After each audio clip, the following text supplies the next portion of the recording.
Hello, Play the Game family. Welcome to the show. Thank you for joining us. This episode is brought to you by Sunday Paintball. Sunday Paintball is one of the most amazing brands in the business right now.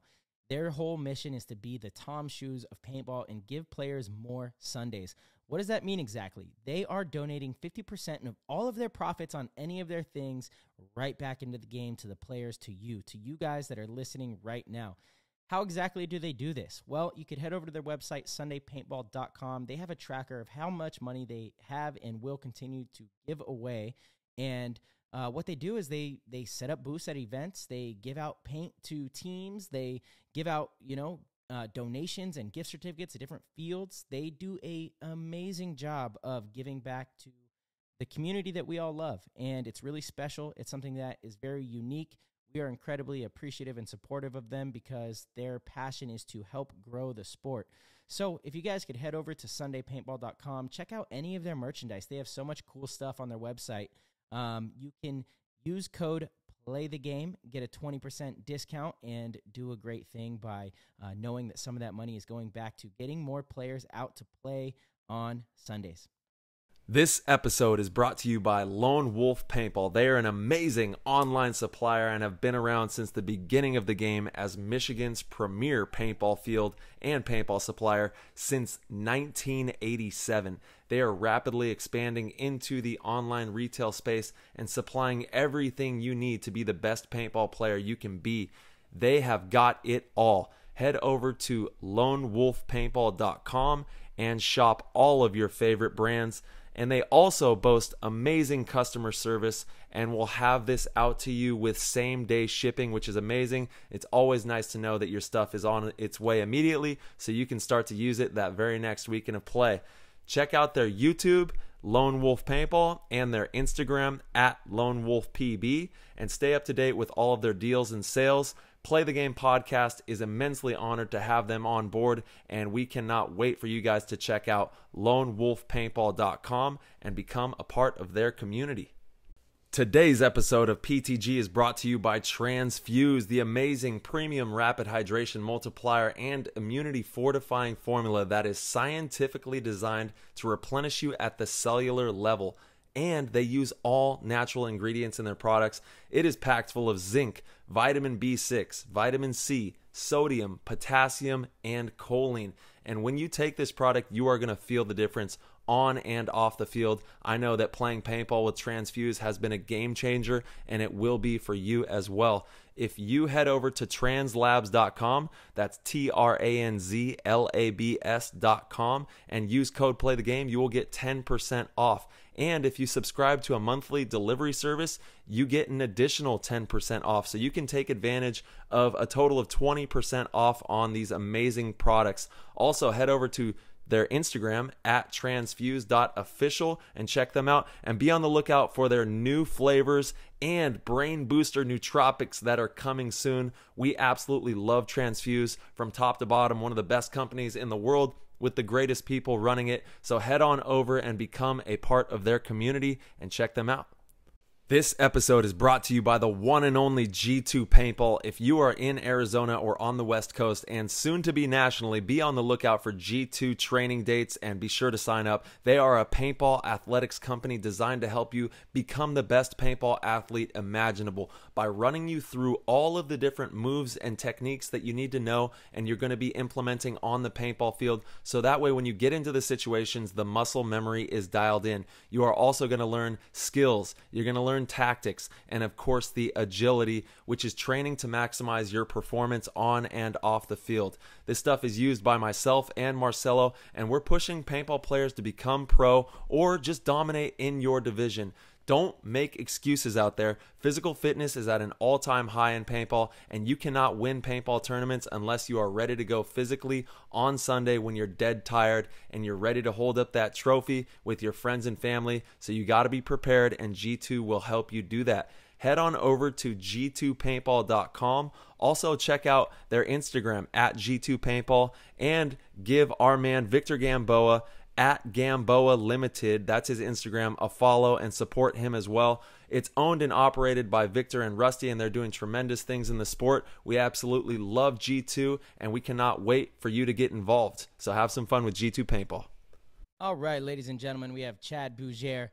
It's about time we got you on the show, man. The OG for Tampa Bay Damage, one of the fastest players, most electric players in the league. Chad, what's up, dude? What's going on, you guys? How you doing?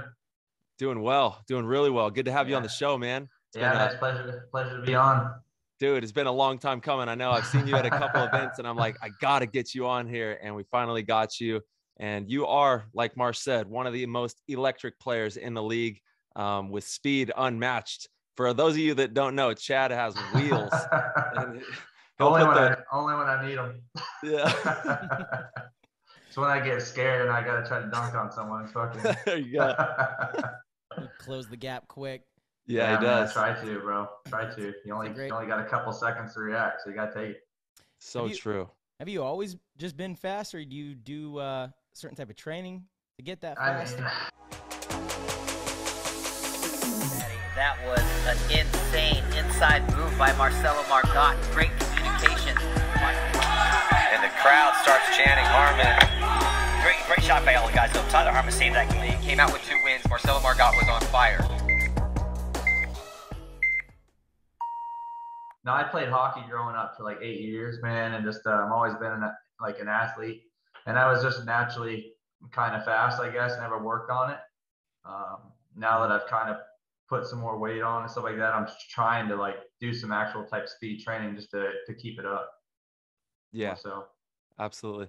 Yeah, you're very, very fast out there, dude. And like you said, closing the gap when you have to get through those gaps. Paintballs are moving at a couple hundred miles an hour, over 200 miles an hour. So if you don't have that extra step in your arsenal, you're probably going to get hit a lot more off the break or making those quick moves from bunker to bunker. So it's definitely a necessity out there on the pro field.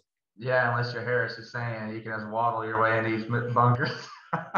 It's either you gotta be super fast or like super slow. There's something to that, actually. Dude, for real, you're like, look. Yeah. I guess he's not. Oh, fuck, there he goes. Yeah.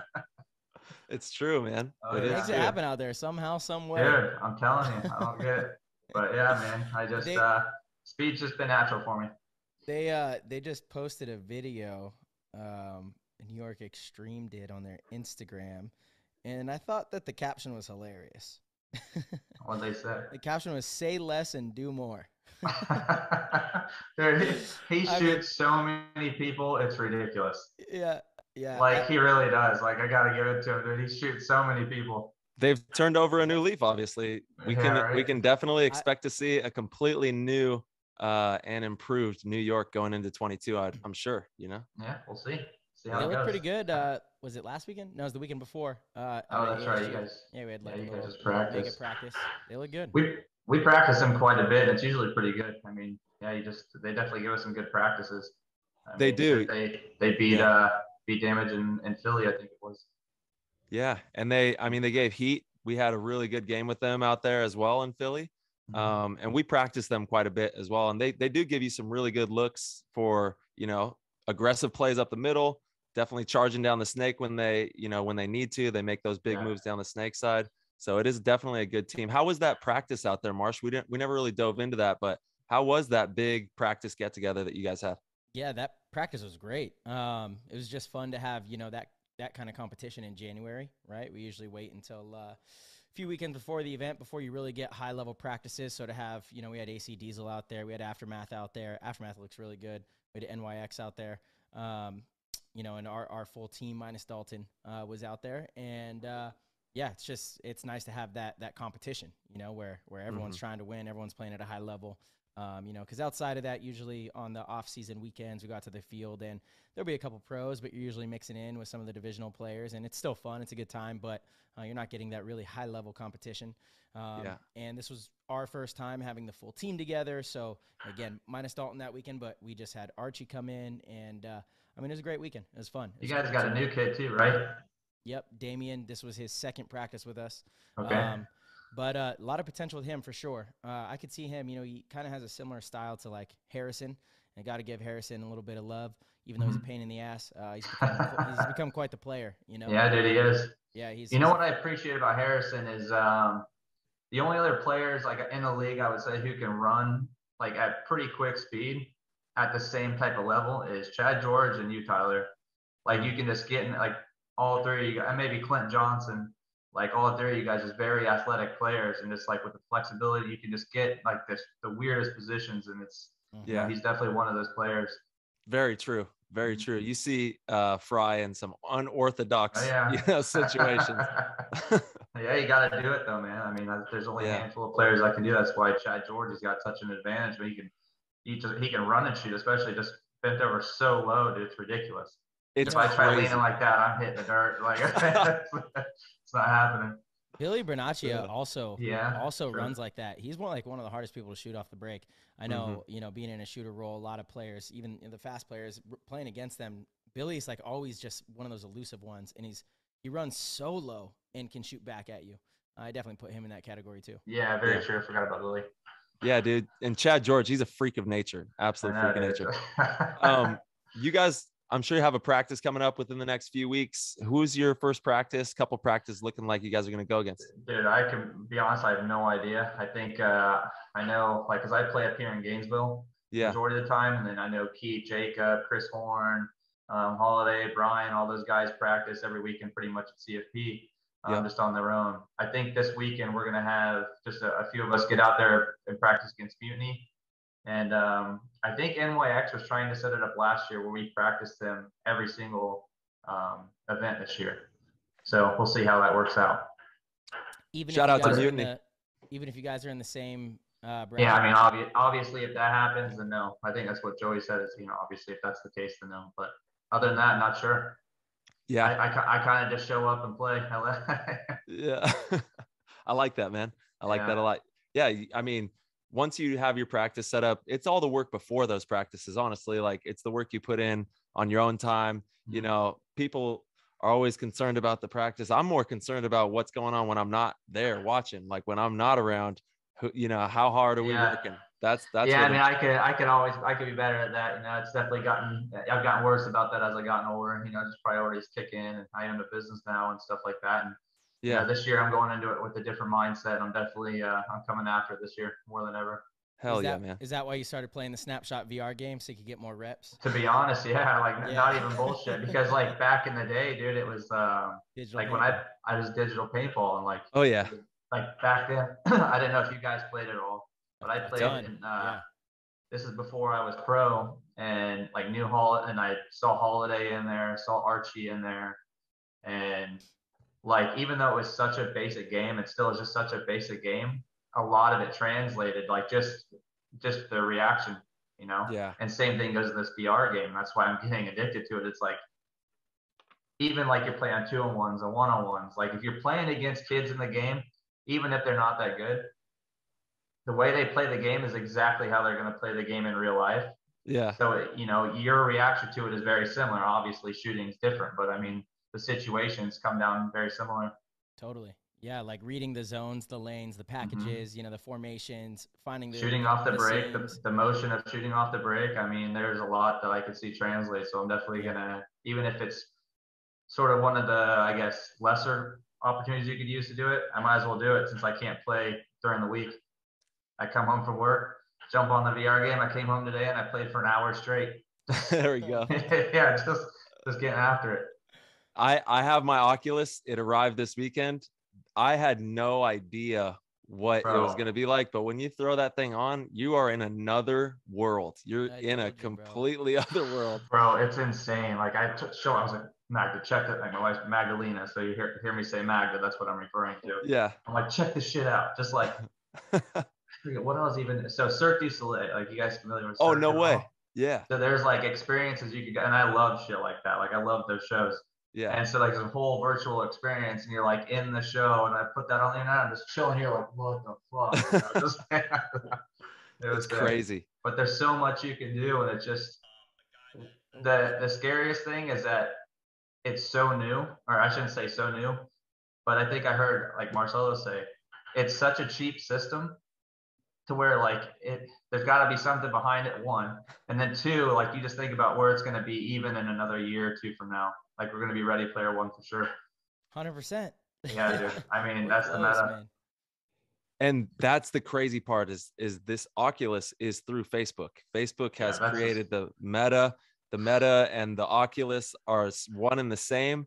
And when you go into the meta, it is mind blowing. It's like, because it's so immersive, you are in another world. And like, even my 6-year-old, you know, he was curious. I threw it on. He's like, what? He's like, whoa, you know, yeah, you set up the boundaries, the perimeter, and make sure, you know, they don't run into anything. And it even shows you when you get close to the perimeter thing, like there's cameras on the Oculus that'll let you see the real world around you if you go out of the perimeter. So it's really you can set it up too to where you can double touch it and it clears it out so you can see what's going on in your room also. Yeah, it's and then crazy. But I shut mine off. Like as soon as I'm done with it, I power the whole thing down. It's like, I know these motherfuckers are watching everything. Yeah. Oh, there's cameras everywhere. You don't got to worry about that. I know, my phone's already taking care of that. Yeah, you're good. But yeah, man, it's crazy times, man. Crazy times, just for the world in general, but also just for technology as a whole. It definitely is. Yeah, embrace the Martian. You know what I mean? That's the slogan. Yeah. I'm waiting for him. Yeah, it's, you know, it's just like, and what I mean by that is not literally. I mean, if there is a Martian, you should definitely embrace the Martian and say what's up. But I mean more just like embrace the unknown, embrace the uncomfortable or the weird, you know, because a lot of the times it's the weird or the things that people say, oh, that's, you know, that's silly. That'll never be anything or whatever. Though you watch, history shows those things are actually what it develops into. And then it's better to try to, you know, capitalize on what is actually going on. There's a lot of opportunity right now in that space that can be captured. So definitely don't want to just turn a blind eye to something and miss out on opportunities to, you know, better yourself or your family in the meantime as well, while being in the VR, playing some amazing Snapshot. By the way, Snapshot is going to have the PTG logo up in there soon. So be on the lookout for that. It's coming in. I've seen the Hormesis and Sandan and everyone else in there. So yeah, I mean, fuck, for all we know, man, that could be the way paintball goes. As much as I would hate to see it, I mean, who knows, man? I gotta know much about gaming, but I know how much streaming's taking off. So I mean, yeah, if that's what it takes, that's what it takes. I mean, as sad as it would be. And there will always be paintball just because it's it's so thrilling. But I do agree that there could be a branch of this type of digital paintball, essentially, that really takes off because you got to follow what's working, right? The gaming is working, man. They're making hand over fist money and it is exploding out into the meta. You know, everybody's watching it on YouTube and doing all the different types of vlogs, but got to do what's working for sure. What's amazing to me, I'm not sure if you've seen this, Marcelo, in there, is like how many kids don't play paintball. Yeah, there's a decent amount that they either play airsoft or they just stumbled across the game. You'll see a lot of airsoft players in there and a few that have just stumbled across it. And they're like, yeah, you guys play paintball in real life? I'm like, like I hear kids ask that, and they're like, no. I'm like, what? Like, it's like a complete shock to me, you know? But I'm like, well, maybe that's what it's going to take is a game like that brings you into that world, and then they go look into it in real life, and there you go, you know? Hey, there we go. I like that. 100%. Yeah. So we'll see what happens. Absolutely, man. Yeah, I mean, I definitely played like the NBA 2K games long before I actually played real basketball, you know, and it kind of got me hooked on basketball. And made me fall in love with watching basketball, playing basketball for fun, you know, all from the 2K games. Yeah, it's amazing how it can translate over like that. And that's like how it was with hockey and my brother, you know, we had just the hockey games and, you know, I just got addicted to it through that. That's how it was. But yeah, man, it's, you know, hopefully with all this exciting times in paintball going around, we won't be stuck relying on virtual reality to make this the real deal. So. It's exciting time in the game, dude. It's been crazy. You know, this off season, obviously with everything that's gone on, a lot of really big shifts have happened in paintball, and it's going to be an exciting 2022 season openers right around the corner. We got 6 weeks, 7 weeks. Like that. It's in sight. Absolutely. Yeah. Off season goes by so fast, man. Like, it's not even an off season. It's like, you know, like for me personally, like I'll take a little bit of time off. Like for me, it's a lot of like for my game, it's all mental. I mean, so me is just getting my head right from event to event, the season to season, just making sure I'm in the right mindset. Yeah.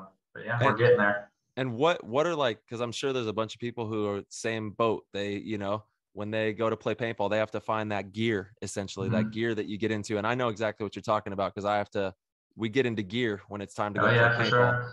So what would be some advice on like how you've come to channel that energy to go out there and be the best you can be when you play?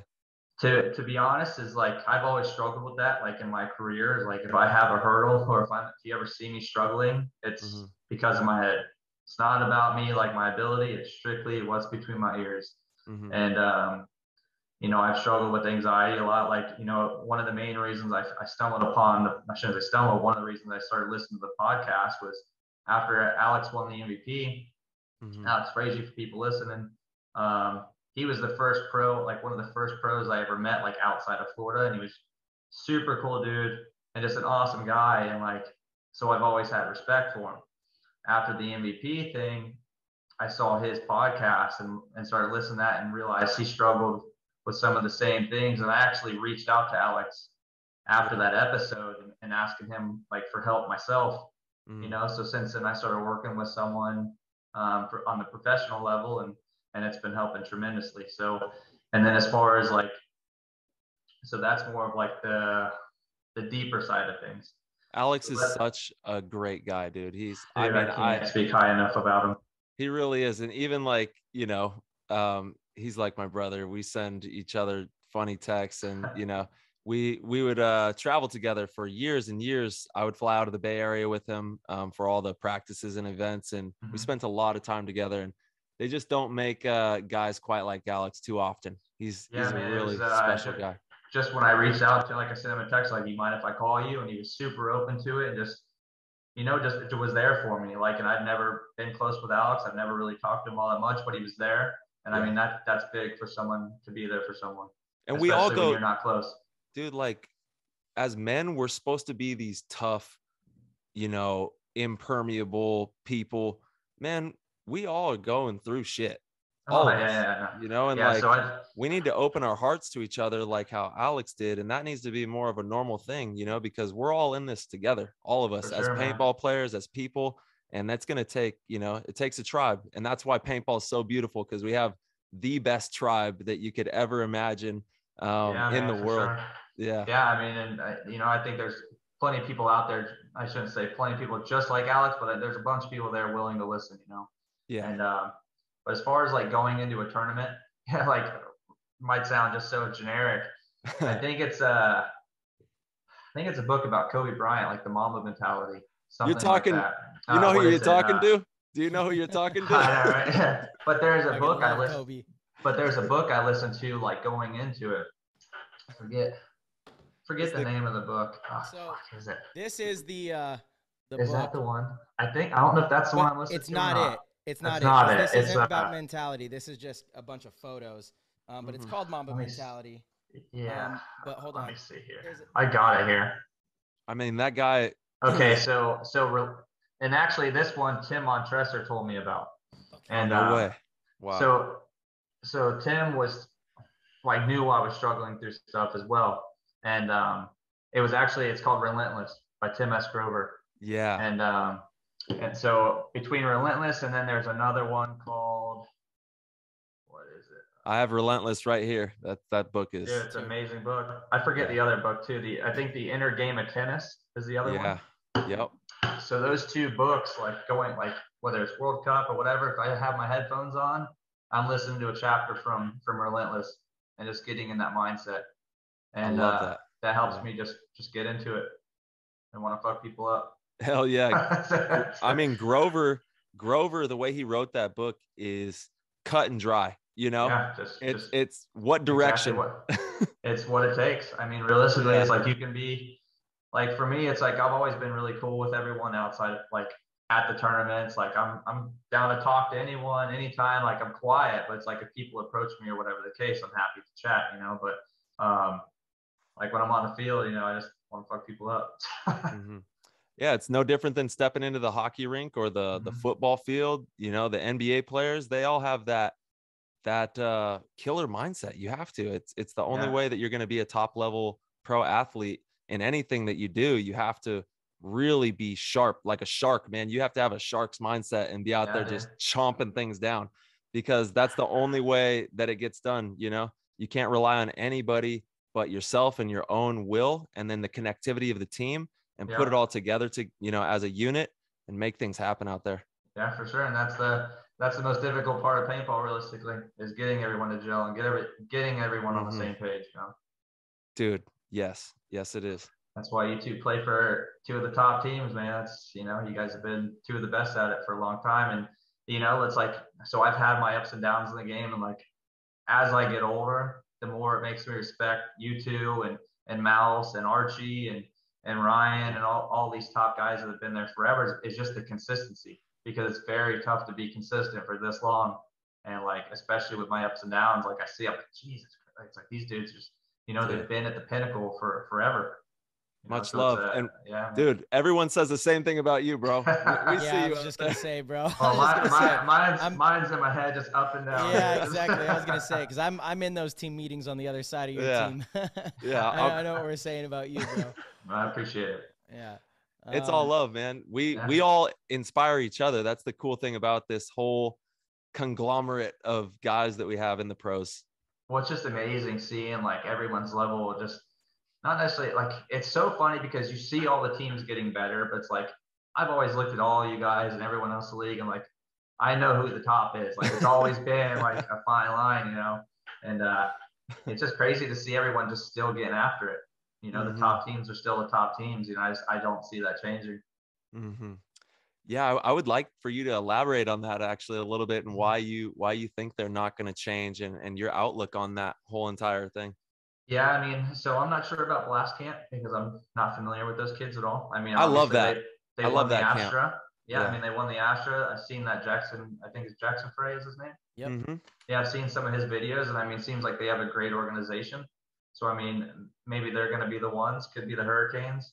But just so far, like, there's a lot of teams that are coming up that are still going to win some games and whatnot.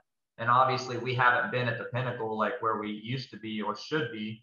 But I just don't see those guys. I don't know if it's just the way the players came up. And like, obviously, I'm not sure if they grew up the same way we did, where we're playing paintball every single weekend for God knows how many years, 15, 20 years. And I just think the way the players were brought up is different. And then what happens is they get in the league, instead of just getting, like, they try to go in there with their same roster and they don't bring any pros on the team. And I think a lot of times that could be where the trouble is. It's like, I understand you want to go in there and you want to try to do it on your own, but you kind of need, like, I think you need 2 or 3 legitimate pro players to come in and show you what sets it apart. You know, because I see everyone giving the Latin Saints dude a lot of shit right now because he bought a pro spot. People might not know this, but the reason Damage got in is Damage bought a pro spot, and we won our 3rd event. But obviously we brought in, I think it was 2 or 3 guys at that time. And if it wasn't without those 2 or 3 guys, we probably wouldn't have been able to do it. But we had like players like myself and the other ones on the team that were younger and just hungry to go run and cause crazy chaos. And then you've got the anchors in the back to clean it up and sort of control that chaos. And I think that could be what a lot of these teams are missing. Yeah, I agree. I think you at least need to bring in one pro. You at least need one like high-level pro that can show you the experience gap, because that's what it is. It's the experience. And, you know, fundamentally, I can make the argument that the high-level pros are definitely much more fundamentally sound than the newer pros. And I know a lot of people say that technically players are the same. I think that would be true if you set up like target shooting, but when you're actually talking about a gunfight and gunfight logic and stuff like that, it's a different ball game. There's like a mental thing going on there that takes a lot of experience, and that's so true. Yeah, so true. 100%. You know, like they might be as quick, maybe even faster, as accurate, but it's the actual mental ability in the gunfight that separates, you know, the pros. And then all the decision making. I mean, it's just the way the game is played is so intricate. And you do see that when these newer teams, there's like such a gap from semi-pro to the pro division. Yeah. And it's massive, and people don't realize it. They don't understand it. Like, to the naked eye, just watching these players play, you watch like Blast Camp play against other semi-pro teams. You think, oh, they're going to hang in the pro division, and then for some reason they don't. And it's like, wait, why? What's going on there? Yeah. And it's really these high level concepts that you need at least one guy to come in and help, put the organization kind of on a fast track to understanding those things. Yeah, and then it takes a good. I'm sorry, Tyler, go ahead. No, you go ahead. Mine was pointless. I was just gonna say, I think a good coach helps too, and it's not just a good coach who knows paintball. It's you need a coach that has experience also, because obviously the best coaches in the game know how to adjust the flow of the match. Mm-hmm. And I think a lot of these teams, they kind of they get chaotic, like even in the pit, and whether it's the coach or not, that's just another aspect of it. You need some guidance. Because matches, the ebb, you got the ups and downs of the match, and you got to know how to adjust. So that is so true, man. There is, in that span of time that you play that match, so much happens, and there is ups and downs. And just the emotional roller coaster, especially, it takes a great coach to manage all the personalities, because obviously we all get heated, and we try the best as we can to stay calm in the pit and whatnot, but sometimes, shit hits the fan, and you need someone to be able to wrangle everyone in and control that chaos. Yeah, absolutely. I mean, there's a multitude of reasons why those teams just haven't been as successful as people might have thought. It's just, it is what it is. We've all been in this same pro division. Like, I've been here since 2008. I mean, you guys, I remember watching Marcelo on the Ironman, and I forget, 2007. And then Tyler, I remember watching videos of you online with Blatt, like I think it was, or with Bob Long, like 13 years old. So, I mean, in 1996. Bro, yeah, just insane. So, I mean, it's obviously, like Marcelo's side, it's an experience, and like we've seen it all, done it all. Mm-hmm. And be prepared to lose too. Like, embrace the suck. You got to embrace it, because it's going to be bad for a minute. I mean, you're going to step into a league, and they're all going to kind of have your number for a little while, because you don't really know how to play their play styles yet. So when you do level up, just be ready to get, pummeled for a little bit, and embrace that process. Have it make you stronger. Don't let it tear you down and tear you apart. Make it part of the growing process, and see that in the plan. That's half the battle, is planning it out. Have a long-term vision. If you have these short, little narrow visions, something goes wrong, you burn out, and you throw in the towel too quick when you're blocking all your glory, all the blessings that could be coming your way. If you just embraced the hard times and really work hard, as a unit, and then, amazing things can happen for sure. For sure. I mean, speaking of level up, now level, dude. I mean, level one of those teams, they've been grinding. I mean, if there's any team I've seen that's really been getting after it, I know Level's been working their asses off. They beat us this year. We came back, and there was a close game at World Cup. They just happened to mess up 2 points in a row and quit looking at me. You know, something about that as well is they brought in a coach, Robbie. Yeah. Robbie Goldsmith is, some maybe you say was never a super high level player, but he's been in the game a long time. He's a smart kid. He's a smart guy. I mean, he's a very smart guy. Smart with business and everything. Totally. So bringing him in, I think, is around when, honestly, their organization kind of started turning around a little bit and taking that next step, because they haven't brought in any other players. They've stuck with their group, which is super cool, because they are a threat. Like, I know every team that gears up to play them, they're like, oh, all right, don't get got. Yeah, man. I mean, don't get got. Just because they push the issue, they've got a very aggressive style. Yeah. And it's, if there's an equalizer on the field, I think it's aggression. Like, if I don't do many clinics, but I'm happy to help kids out at like the local fields. And like, what's one thing you give me advice on? Like, just play as fast as you can. Like me, like the style of play, I've always, like the way I grew up, it was, just go. And I'm a firm believer that if you're going to make it, I would rather, if I'm watching, I'm looking for the most aggressive kid on the field, because we can always teach them to dial it back. But it's very tough to teach aggression, which I'm sure you guys already know. That is huge, what you're talking about right there. That's so huge. It's tough to find people. It's like, obviously, as we get older and stuff like that, what's the next thing we're going to look for? We're going to look for a hungry young kid that's going to, you can shove in the snake or shove in the Doritos, and, that's what we need. And then those kids can slowly build up, and, and the cycle continues. You heard it here. You want to go pro? Just do what he just said. Yeah, just run like a fucking idiot. That's so funny because we just had a pretty lengthy conversation over the weekend with some of the coaches on my divisional team. Yeah, I said coaches. Our divisional team is super serious. We've got a whole crew of dads that show out, come out, and we were talking about shout out to New York. New York, to New York, baby. Let's go. One of the kids on the team, Seth, he's really good. He's really blossomed over the last like year and a half. But he's like from the very beginning. I remember years ago, he's like, I want to be the best 3. You know, and you never really hear that. And it's like, I always say the same thing. If you want to, earn a pro spot, you need to be able to attack because that's what the pro teams need. But he like really owned this role, and it's actually become so valuable on any of the divisional teams that I've coached. You know, I actually brought him he's from Ohio, ended up having him fly out to play with this team simply because we needed that role filled. But what I have been doing with him is like totally expanding look, you could be a 3, but you need to be aggressive as well, and learning how to do all facets of the game, because these days especially, I mean, that's the most important thing for a 3 to be able to do. You have to be dynamic. Yeah, for sure. But the conversation with the dad was about exactly that. What's more important for a kid that wants to go pro? Should they own this role and become the best they can at that, or should they be an attacker? And I'm like, my best advice is you got to do it all. But to get on a pro team, they're typically looking for the kids that are going to go do the dirty work. Yeah, exactly. Because the further back you get, like, that's where a lot of the high level decision making comes into play. Exactly. It's like, what are you gonna? It's like, who are you gonna replace on these top teams? It's like that's the hardest part. Is because that's you're trying to fill that void, and it's like as you get further and further back, like you said, I mean, that's where the decisions are. That's where the Yoshis are. That's where the Marcelo is. That's where the Mishka is. A lot of the times, like. Yeah. Jason Edwards. I mean, it's where those dudes are. And it's like, realistically, it's like, you think you're going to play over those guys in those roles? No way. And that's, a lot of kids make that mistake is they just, they want to get on the teams just to be on a pro team, but not to get that play time. And that's a whole another hurdle on its own. It's what it sounds like. We need more pro teams. I mean, right? Yeah. I mean, getting there. I mean, really, I mean, that's. How many pro teams, like what should the cap be? Where should we be at? So I have no answer to that one. I mean, I don't even know.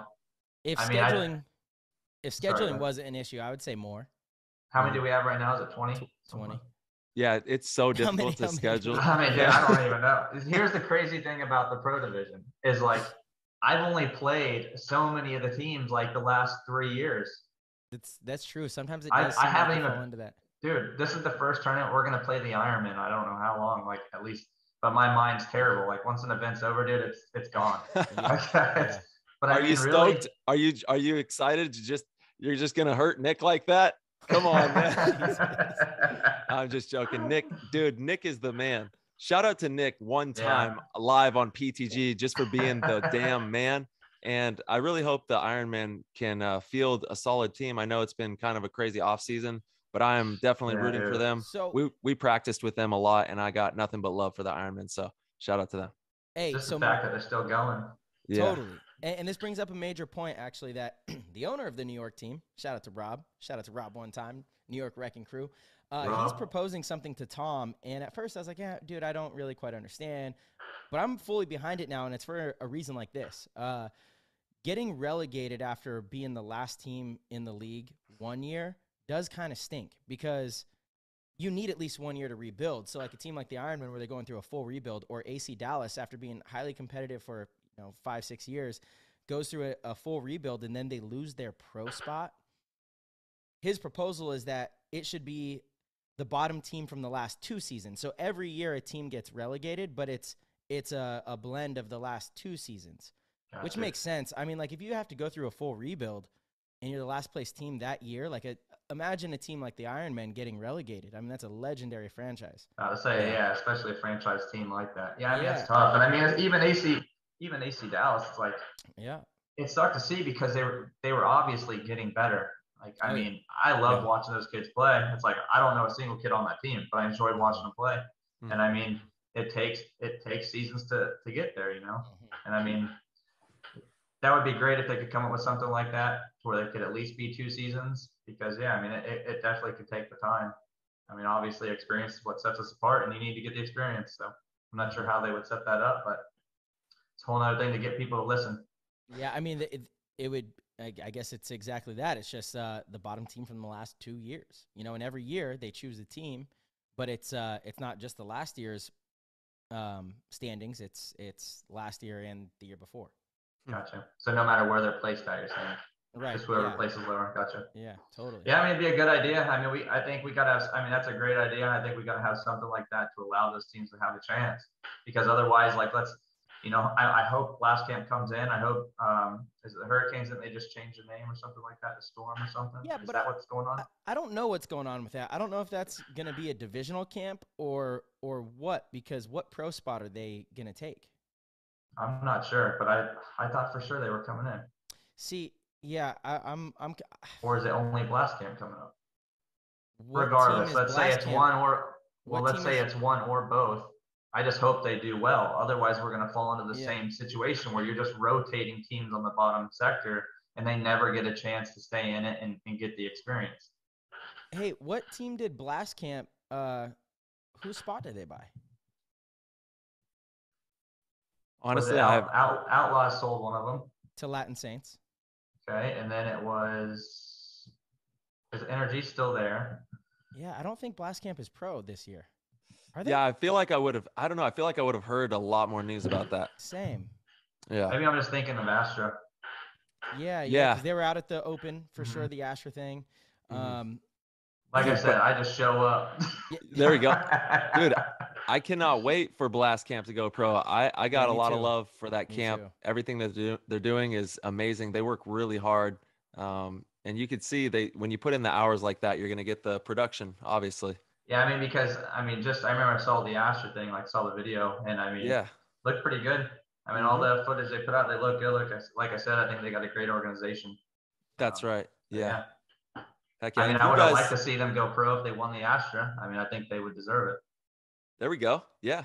I mean, they're right there. You know, they got a couple more notches, I think, to knock down. And then if you guys have any scoops, let us know what's going on with Blast Camp. And Marcelo, get on the gram and look at the this first event and double check. I don't know why I was thinking that, because I thought for sure, like, I was dead set on that. Yeah, I guess look at the first event is a good thing. So, but regardless, whatever team, I hope they do well. Yeah. NXL has the schedule and everything up there. But you guys picked up Mike Waring, and has he practiced with the team yet? What's going on? No, this was just a decision made today, actually, from what I understood. At least they posted in our group meet today that we're bringing him back on. So I think that's great. I mean, I think Mike getting away and going to the Russians for a while and getting the spins and, you know, getting that experience is definitely going to help Mike out.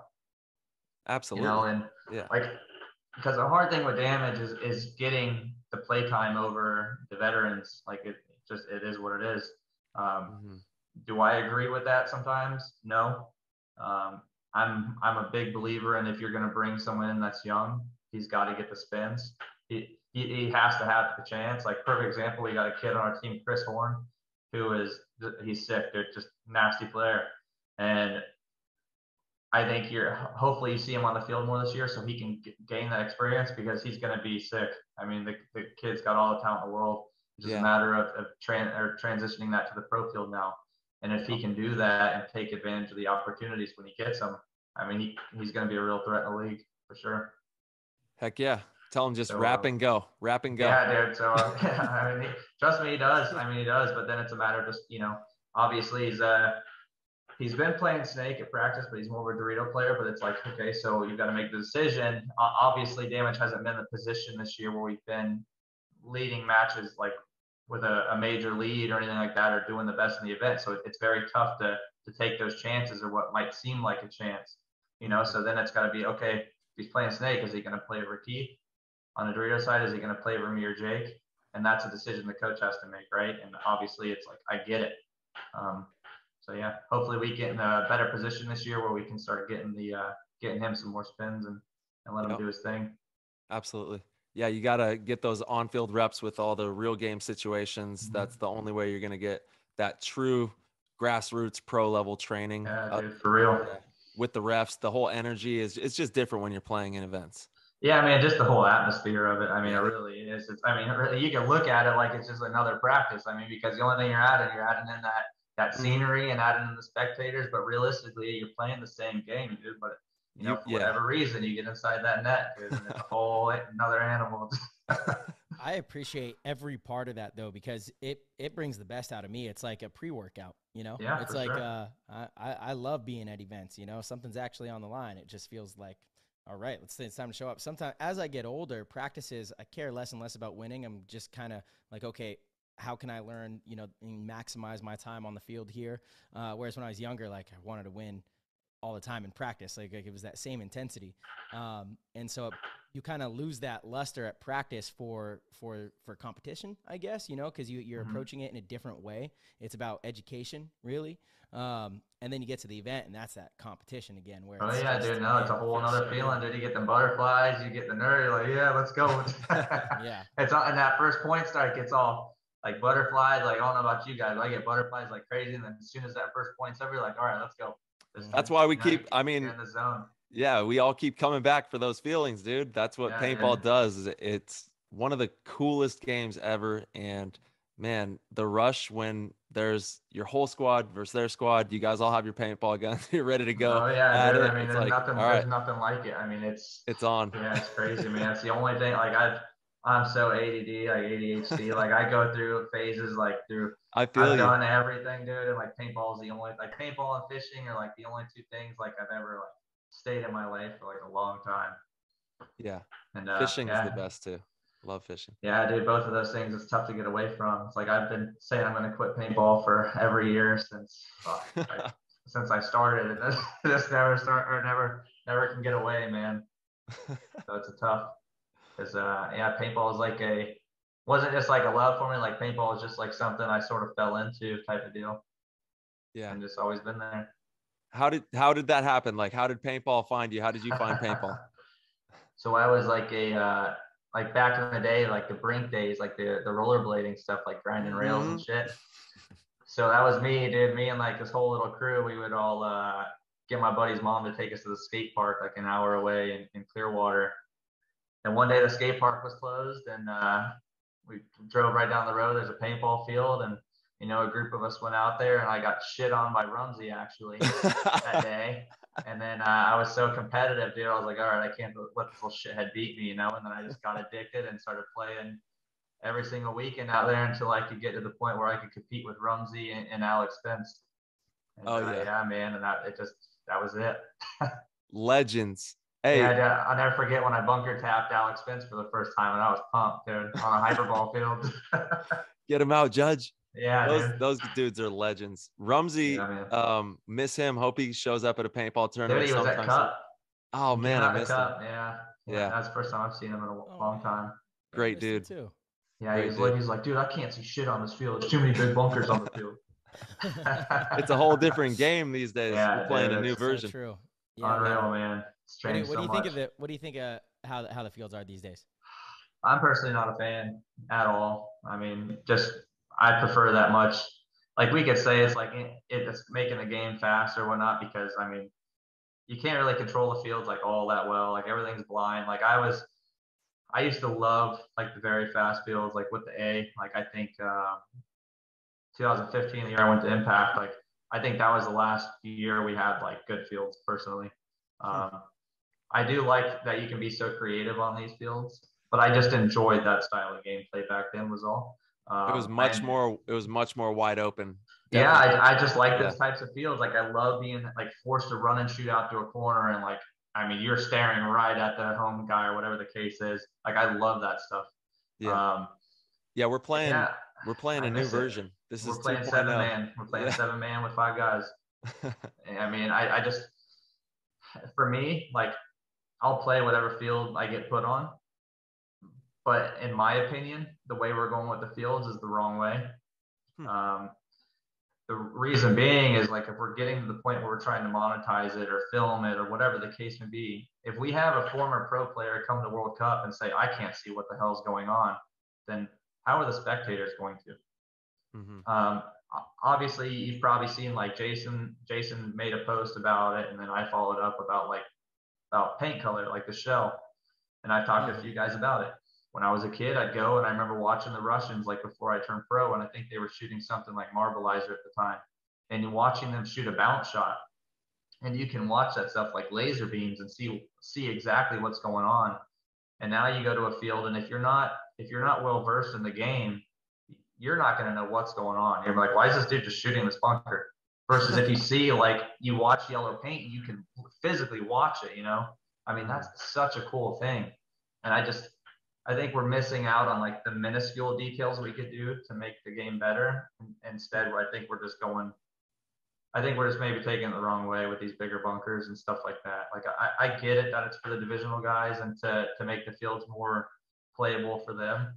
But I almost think you need to start separating the two if that's what it's going to be. Because I think you're taking away what makes the pro game exciting. I mean, there's exciting games, but at times it gets so stagnant and so boring, where you could get to like a 40 Dorito or even a 50 Dorito, and you look across the field and you can't see anything. Like, you have no shots. Maybe this year is going to change a little bit with the way they've put these bunkers, and I could be completely wrong, but just so far, I think we're maybe going the wrong direction. Dude, it's crash 'em bash 'em time, man.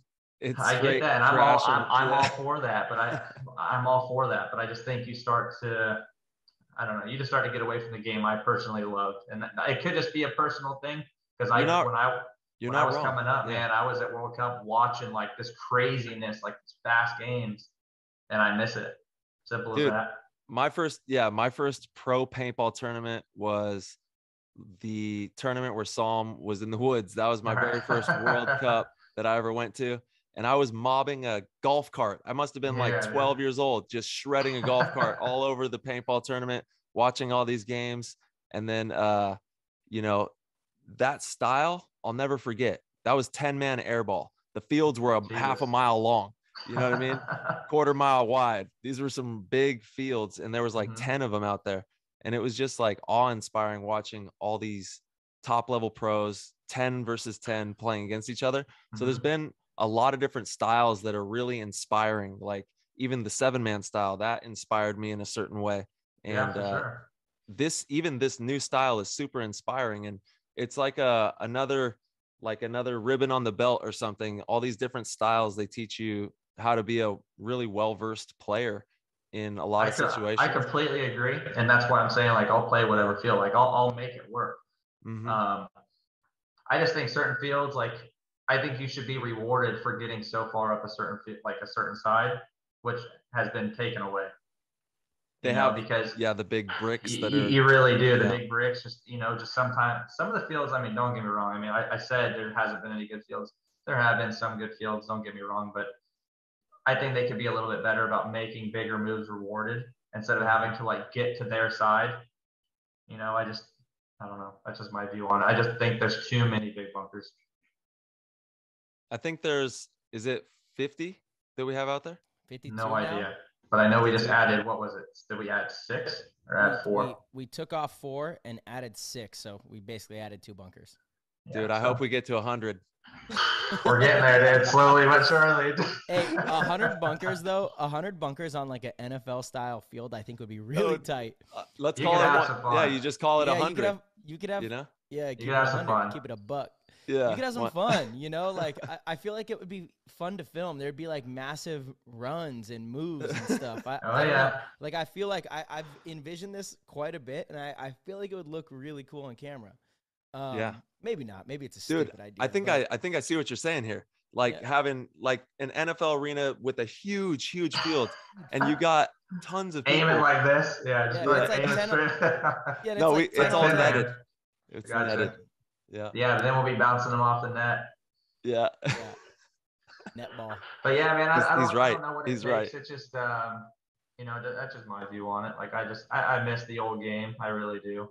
Like I remember Marcelo played with us in CXPL in Canada, and like obviously 15 balls a second was stupid. We were shooting like 4 people off the break multiple times, but it's like I think if you had fields like that, you just added like a handful of bunkers.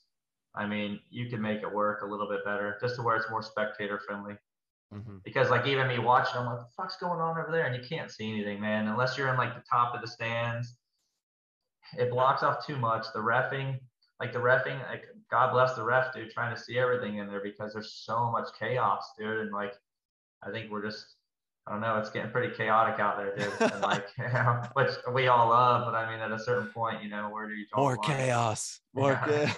I guess I just wish that they would remove 2 of the 6 big bunkers an event. I think that would be perfect, right? Just take out the bricks and we have everything solved. Yeah, the bricks or the wedges, right? Like just 2 of those. Either, two of the bigger ones. Yeah, I think playing the fields with all of these bunkers, like I played this last weekend on one of them. I mean, you got the snake side completely open, and then the Dorito side was just, I mean, you can't see shit. Was that the MVPS layout? Yeah. Yeah, I played it too. Were you at CFP?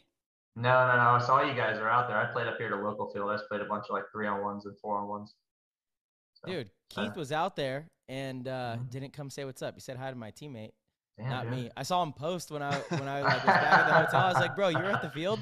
He's like, yeah, I saw you were working, you know, shit. I gave your little homie a what's up, though.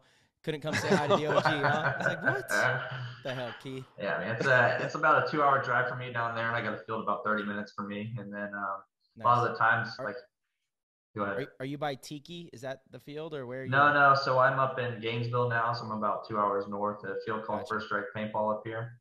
Okay. And just my buddy Randy owns it, and he just lets me come out there and get the work in anytime I want to, and just help out some local kids the best I can. And then, so a lot of times, like one thing for me with paintball nowadays is like when I was growing up, it was get to the field super early, hammer it out, and then get out of there.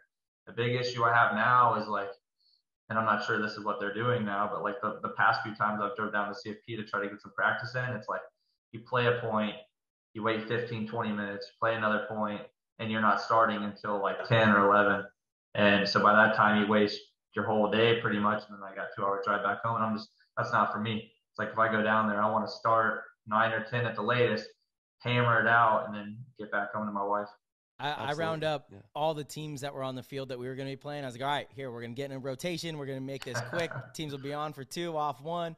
It was it was smooth. We got a lot of points in. It was actually good. Yeah, it was a good practice. Good practice. Yeah, sometimes on Sundays that's not how it goes. Oh, I could tell, dude, because everyone's just chilling. They like back their. It's like you're tailgating at CFP. Everyone I mean, backs their truck up. They got the taco cart out there. Their chairs. They're just chilling. Dude, the culture changed. I mean, it really did. Like CFP's whole culture is completely different than when I was growing up there, for sure. It's a lot more of just a chill thing and more of a hangout, which is cool. I mean, those guys like that, and there's a lot of teams out there that put a ton of work in. There's a team like Shenanigans out there that's winning a lot of the local tournaments. Like they're there every weekend, dude. And I mean, that's where all their friends are. Shenanigans. Yeah, dude. Epic. Shenanigans. Epic and so between them and like the gyps and whatnot, I mean, a ton of people go out there and have a great time. You know, I'm just at the point in my life where it's like, if I'm playing, I want to get in and get out. I mean, that's just, to be honest, like I want to put the work in and get home to my wife and my dogs. Totally. So, yeah, how many dogs you got? I got 2, man. I got 2 tiny little dash hounds there. Where are they at? Call them in here. Hold on. He's going to get them. This is the best part of the show. We get to meet the dogs. Send the dogs in. Send the dogs. Yeah, dude, they're fucking dope. Dogs out. Yeah, I don't got any kids yet. These are my children, bro. What are the names? What do we got? Frankie and Daisy. Frankie and Daisy. Yeah, dude, they're cool as shit. Honorary members of PTG for life. They're Frankie for real, and bro. Daisy. Yeah, I would bring them to the fields, but they just bark at everything. Yeah, they're doing their job. You know what I'm saying? That's my wife too. Awesome. Let me see these things. Let's see what we got for the YouTube. Oh, that's Daisy. Oh my gosh. Yeah. Daisy. Hell yeah, Daisy. And that's Frank. Oh my god. Frank. Yeah, Daisy and Frankie. Yeah, dude. Yeah, they just need a little piece of spaghetti between the 2. Dude, I know, right? Yeah, she's my girl, dude. She just chills. Frankie's terrified of everything and just lives to eat, bro. I feel you, Frankie. I feel you. Dude. All right, Frank, get out of here, dude. Those are little sweethearts, huh? Yeah. Is that Lady and the Tramp? Is that the name of that? Pretty much, yeah. Lady and the Tramp. Yeah, there we go. That's awesome. Oh, bitch. Let them know. Yeah, man. So talk to us about Damage 2022. You guys making any moves, shaking anything up, anything new we need to know about, or we tried. I mean, we tried a lot, but we're gonna keep all that silent. Just we couldn't do it. We couldn't make it happen. we got Lackey, so it's going to add a little aggression to the team. Getting Mikey back is going to help as well. Mm-hmm. It's just been a struggle. Last year was kind of a struggle.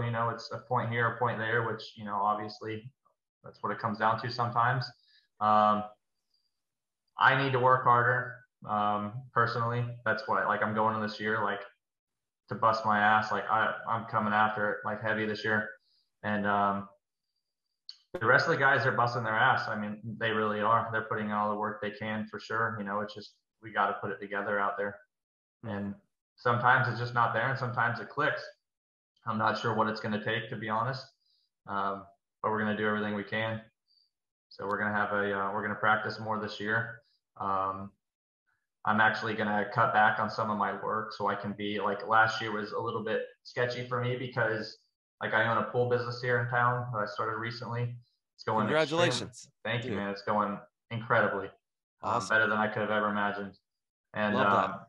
so Philly, I couldn't even be there on Friday.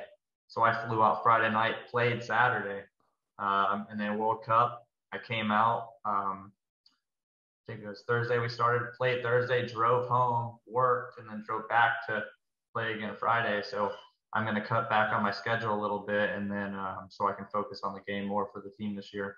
We call that grit equity. That's what we call that around here. Put the work in this year as far as working with my real job for sure. So that's grit right there, man. Yeah, man. And I'm sorry, what is it? What is it's just pool service, just cleaning pools, man. It's such a basic thing, but I mean, you got to drop the name of the company and let the world know. What's the name? Get It Blue Pool and Spa. There we go. See, my brother owns a pest control company called Get It Green, and then so we just sort of spun it off just in case I ever move down there and keep the pool company going. But that's rad. I'll sell the business this year and decide if I'm gonna, because my wife's we're in Gainesville right now. Like I said, it's 2 hours north. She goes to the University of Florida getting her PhD in biomedical engineering. So we're going to be here just this year and then move back down south. Yeah, she's a smart one, dude. She's Congratulations to you way both. Cooler than me. Hey, you lucked out, man. She's a great one, man. She's a great one for sure. And I was looking at the NXL brackets, and I do not see Blast Camp on there. They're not in there. Well, there you go. So this shows I got respect for them because I think they're already pro, right? Yeah. They're on their way. They're on their way. Yeah, man. All the talk was about them earning the pro spot. And, that's what it was. Yeah, New England, not New England, New Orleans Hurricanes ended up earning the pro spot instead. Okay. So I think, unfortunately, Blast Camp is in semi-pro for another season unless they can buy one of the other teams. But I don't think any teams. Otherwise, they'll be there next year, right? If we keep everything. So yeah, that's the plan. I mean, I know New England Hurricanes will also be fighting for that spot. So the semi-pro division is going to be really tough this year again. Mm-hmm. Well, we'll see. I honestly haven't paid any attention to the semi-pros at all. It's getting active. I focus on you dudes, and that's about it, man. I watch the other. Yeah. It's pro circle. What's crazy though is I was talking to someone the other day about this. I can't remember who it was. Sometimes even at the tournaments, I'm watching from the back line and how fat, just watching our pace of play, even on these slower type fields, just watching everything. I'm just God damn, that's so fast. But it's I can't believe I play in this league. But then you get out there and it's so calm. Yeah. Everything slows down. It's crazy how it works. Inside the net, it's a whole different animal than watching it. It really is. That's flow something state. That's hard to flow state. It's something that's hard to explain, but it's surreal. It's completely surreal. The whole thing. Can't explain it. It's unreal. Mm-hmm. Yep. Lining up at that starting gate and that horn ringing. And you guys, just praying someone doesn't look. Yeah. Come on, let's. Or they get a penalty and that side's blown out. And just take off. So. Dude, I gotta say too. You mentioned you guys tried to go after some players. Hasn't happened. You guys haven't had good luck with that. That's been dynasty for the last 5 years, and we finally landed a big fish this offseason. Yeah, I mean, because Archie played with you guys in 2009, but you weren't with them. Yeah, I wasn't with them. 9 or 10. I think it was one of those years. I don't know. Yeah, it was kind of a blur, but I think it was 9. But yeah, I'll be curious to see how that shakes out for you guys. Obviously, Archie's just one of the best players. I mean, everyone knows. I mean, Archie's just, definitely one of the top 5 out there. Yeah, I mean, hopefully it works out for you guys. I mean, obviously your team's as strong as it's been in a long time. Don't say hopefully it works out for us. And none of you guys want it to work out for us. I mean, I hope it does, man. I wish nothing but the best for you guys. I want to win against the best. That's the key right really, there. Good, dude. I don't. Yeah, I don't want you guys paintball. to be weak. It's like Russians, dude. I don't like playing against the Russians if they don't have their group. True. You know, it's like it's not you're not beating the Russians. You know, so Archie's going to add that other attack. Yeah, we'll just see how it goes for the rest of your guys. Who's going to play? Who's not going to play?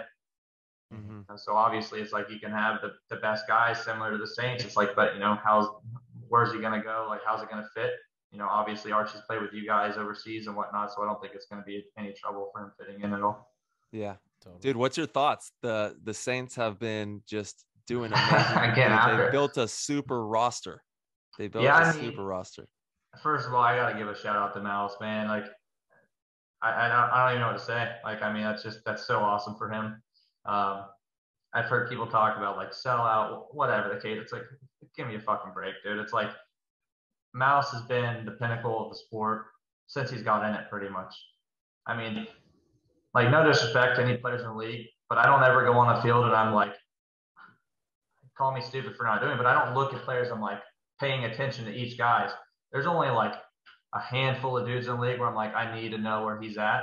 And Mouse is one of those dudes. It's like if Mouse makes the corner, even if I know he's in the corner, I'm like, I know he's in the corner and I know it's only going to be like a second. Like, he could possibly be on my side, right? And there's only a handful of guys that are like that. So he's one of those players, like, I know if he's on the field, and I have the utmost respect for Mouse.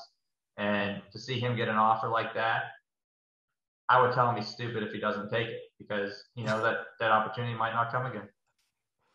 So I mean, fuck, dude. It's good for the sport too. It really raises the bar. Diego has come in and like shaking shit up, which is huge. And I mean, there's no elephant in the room. Obviously, those offers were out there for both of us right here. I mean, that's been all over social media. I don't want to throw it out there. But it's awkward not to talk about, right? And that's like one of the hardest decisions to make. Because ultimately I also felt that it's something you almost have to accept for paintball, because what Diego's doing and what he's offering the players on his team is a chance to really be a professional paintball player, like at the highest level, to where you don't worry about anything else, right? And you actually make good money. You don't have to stress about like stringing other things together. Sure. And it's also for conversations of kids that are coming in, they're going to see that Mouse contract. They're going to see, just like Oliver did for the whole league. I know when I was younger, seeing that kind of solidified the obsession that I had with the game, and allowed me to here, say, man. I was like, $100 man or $100,000 man or whatever it was. Yeah. Yeah, totally. I remember that article, dude. Yeah, and so for the Saints and that organization to be doing that and providing that for paintball is really good. I just hope that it lasts. If it's short term, that's a bummer. So I mean, that would be my only concern is it's obviously Mouse and you guys included. It's like, but I heard Mouse like in an interview there, he's done it all with Impact. So it's the next chapter, man. And I mean, obviously with you with Dynasty, like part ownership in and out, whether you get anything or not, just you're like, when you think of Dynasty, like you're obviously one of the core members. Tyler, I mean, you're starting a new chapter with Heat. I'm sure they take care of you. I'm sure both of you guys get taken care of pretty well. Is the difference big enough to make a change that is going to be there, right? So obviously, Mouse is a top player. If it doesn't work out for him for more than a year, or if something happens after the year, any team's going to pick him up. Totally. Yeah. And the same thing would go for you guys, but you're already starting technically new chapters in a way, right? So this is Mouse's. Yeah. And I think he deserves it more than anyone. He's such a G. Gold man. I mean, dude. Bro. I mean, he is who he is, man. He's fucking, he's the man out there. He's the man. But going back to the Saints, though, is obviously they picked up other great players. I mean, A-Rod, dominant player in the middle. I mean, you got to respect A-Rod for sure. Silos is coming into his own in the league for sure. Corey Hall, just a very driven player. He wants it really bad. I'm not sure of the other guys they have besides Melvin. Where I think they're going to struggle. I don't know of him. There's Diego the owner, but then there's Diego who played for the Russians as well. He was one of the one of the fill-ins for the Russians, but they're also going after a couple more players. I was gonna say, because right now they're kind of, I mean, obviously they got great players who can play any role, but you know as well as I do that they're missing. Yeah. They're missing the back guys. I shouldn't say back because the game's changed, but they're missing some 2s and some 3s, and those holes have to be filled for sure. Otherwise, it's going to be very tough. And Short knows that too. Oh, of course. Yeah, so I mean, Brandon Short is a legend, dude. This guy's coaching the Saints. Shout out to the Saints. They're our HK family. We're both part of the umbrella, and I think we're gonna I think we're practicing them out in Texas here in a couple weeks. I saw X Factors practice them this week, something like that. Yeah, yep. So I'll be curious to see where they go to fill these voids, because there's definitely voids there right now. So if they can fill those, then you know, obviously, like I said, Damage, we won our 3rd pro event against Aftermath, and I think Marcelo was on the team at the time, possibly in 2008. I was not. Okay. I was so we on played that year. Yep. Yeah, so we played Aftermath 2008 for our 3rd event and won. So there's no reason why they can't come in and do the same shit. Aftermath was semi-pro in 08. No, 2008, they went pro too the same year. No, they played pro in 7-man in the. I just looked at it before here. Chris He's Soleil got was you on the team, bro. We had a thunderstorm roll through in the finals, and it like blew the event over. So they had to pause it halfway through and then restarted it again. Hold on, we in Chicago, you said? We got to make an emoji. But 2008. We got to make an emoji of Marcelo's face when he said that, because he was like, "Woo!" Yeah, let's go. And Marcelo, I'm gonna have to hedge my bets on Marcelo because he's like a book, dude. I know, Darren. Let's see. Listen, he's wrong. How come? Wrong. No, I'm not. No, I'm not. Because Mouse played on Ironman with me in 07, and then Mouse went back to Aftermath in 08, and they were semi-pro. Yeah. They were not pro. Check it. You better check your stats. Okay, boy. what am I looking at? Hey, you want me to pull it up on PB Leagues right now? Okay, we got to see it. Yep. Let's go. All right. And then, hey, we have some PTG questions coming up. I think he got you on this one, man. I'm pretty sure. This is me the or one. him? I think you got him, Chad. Of course I got him. He's gonna pull it up. Oh wait. Man, dog. I don't know if you can see it or not. Put it on the YouTube. Pro X Ball Aftermath, 2nd place. There it is. That was in 2008 Chicago Open. Chicago. I played in that match. I was on Aftermath. Dude. Me and Goldman were playing against you. Yeah, it was a crazy ass fucking tournament, bro, because we had a tornado come through like halfway through our finals match, and it didn't cancel it, but they stopped it and took all the tents off. Tyler, you weren't on Aftermath in 08. It was 09 we got 2nd place in Chicago to the Russians. Was it? No. Yeah. No, he was on that team. I think it's got the roster here. Hold on a second. I don't know. All I know is I was on Aftermath in Chicago, and we got 2nd. One of those. Let's check out the OG. Yeah. Oh, I got the OG roster right here. All right, let's hear it. Bobby Aviles. PB Leagues. Bobby Aviles, B-Cat. Bernaccia. Notch. Alex Goldman. Is it Heath Hopier? Mm-hmm. How you say his name? Chris Soleil, Thomas Mantoni. Okay, hold on. This isn't NXL. This is NPPL. No, it's not, dude. It's Pro X Ball. Chicago Open, 2008. Then you got the OG Pitts, dude. You got to give a shout out to Pitts. Stephen Pitts, yes. Joshua Minkowski. Rainey. Dude, Thomas Moose. Thomas Taylor. Yeah, okay, so it was no Lasoya. It was Thomas Taylor. Or no, Lasoya was there too, my bad. Thomas Taylor and Dalton. So the OGs, bro. That's a lineup. OGs. Yeah. Dude, I feel like this is wrong. I still feel like this is wrong. Dude, I should have put a coin on it. Because I remember they. You can act confused all you want. You're wrong. No, man. Got him. Got him.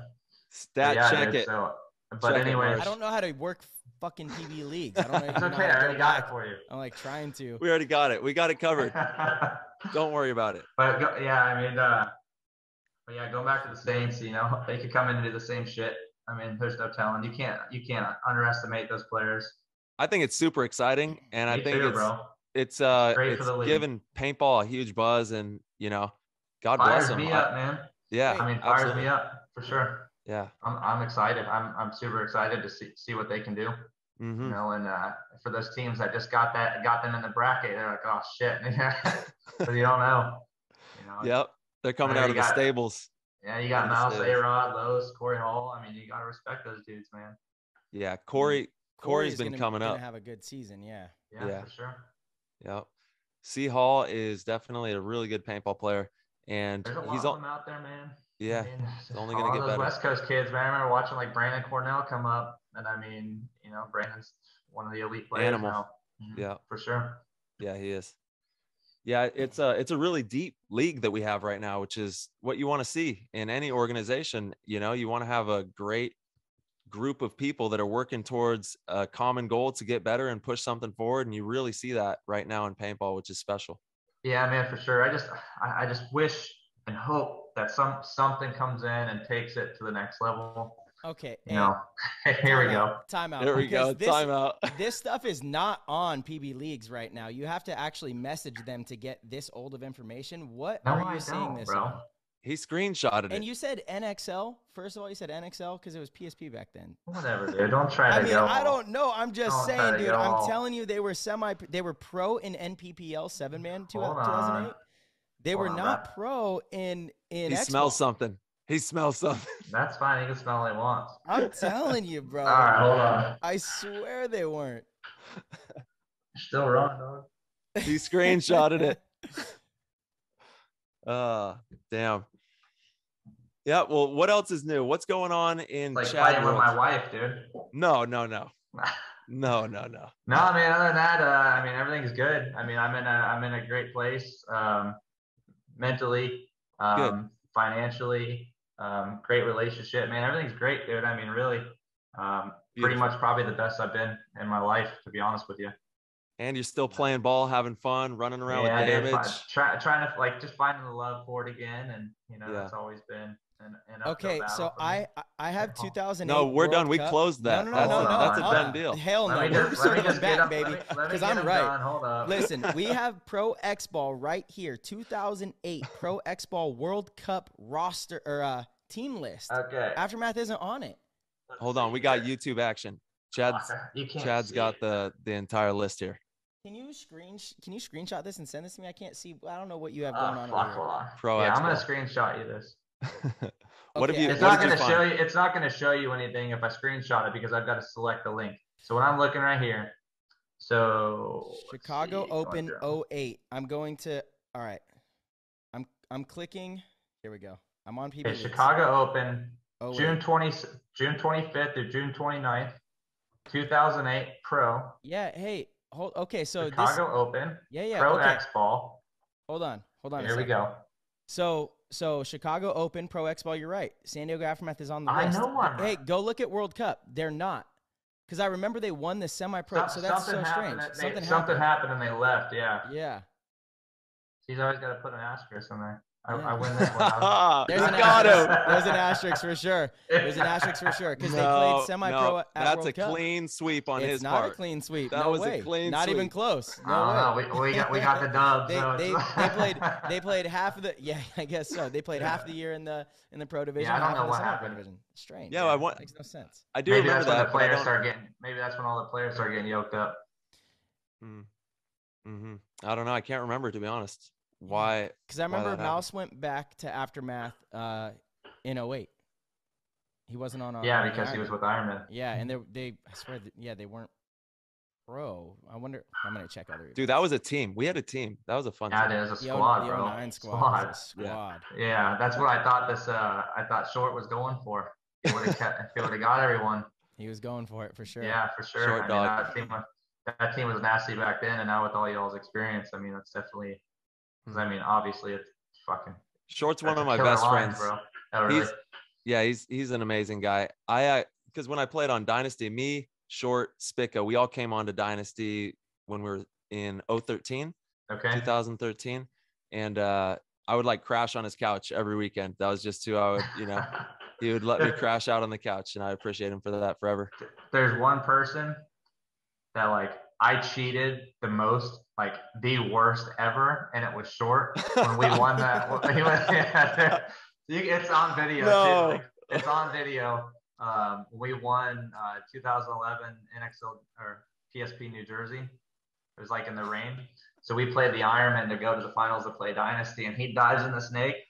is sliding, shoots me in the pack, and like I totally feel it pop over the top, dunk him, and the ref just calls a Simo, dude. And like you watch the video, and it's so fucking bad. And Oh, even that short. tournament, I was like, oh, I got a major, but ref didn't call it, dude. Short. Yeah, it was bad. That's one that I was like, fuck. I hope Short never gets he has to be carried on through the history of the game because he's one of the most influential paintball players that ever played that side of the field. Him and the yellow I3, like with the fucking the straight shot hanging out the back. I mean, yeah, iconic, dude. I mean, definition of what it's supposed to be, right there. Yeah, as a snake player, like he did it. I mean, for sure. Like I know he moved around and stuff like that, but the snake, like he owned it for a while there. Yeah, there it is.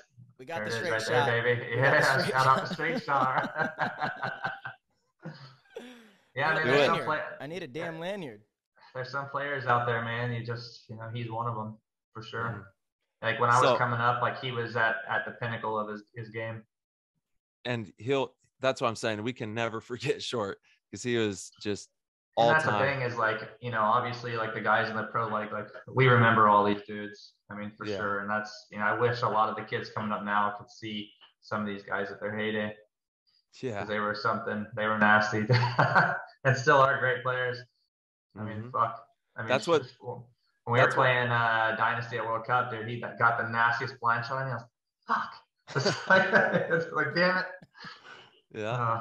He's one of the best. We called him the surgeon. That's what we call him on Dynasty. He was the surgeon because he would just go to work and just really crisp moves, makes all the footwork and all the movements just look like effortless. And the way that's really a skill in itself is being able to just traverse the field with a flow and really be able to have a flow to your play style. Because, for sure, man. Yeah, it's really important. Another player like I wish people saw play more was Pitts. Steven. Dude, Steven was nasty, man. I love watching him play. And from what I can remember is like would have been a very similar player to where Rainey's at now. Mm-hmm. Like a very smart player. Like from what I can remember, it's been a long time now. But I love Steven. I wish he was still around playing. Yeah, I know. I used to want him on the team really bad. I was like, you need to pick this kid up, dude. Yeah, I got to run alongside Steven for a little bit there on Aftermath, and just his perspective on the game and how he approached it. That team was really special because we had just a bunch of best friends. Like everybody was a part of this subculture of paintball pretty much. And we're just like trying to push paintball to its boundaries, but with like a really good energy. The whole thing just had the best energy. And that's what paintball needs. It needs especially like with your like the whole like the chance of the pit from Aftermath. I mean, obviously those have carried on to the divisionals. Like Aftermath has stamped their place in paintball for sure. That whole organization. Shout out to Mike. Shout out to Hinge. I talked to him the other day. Actually, he called me about some stuff. So Hinman's the man, dude. A lot of respect to him too for what he's done for all you guys and just watching how he's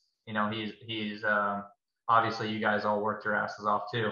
But Hinman's definitely a big part of it. Like from my perspective of it, obviously it's not a coincidence that all of your core group is all at the top level, and like you guys all have that same thing in common that Hinman was a part of it.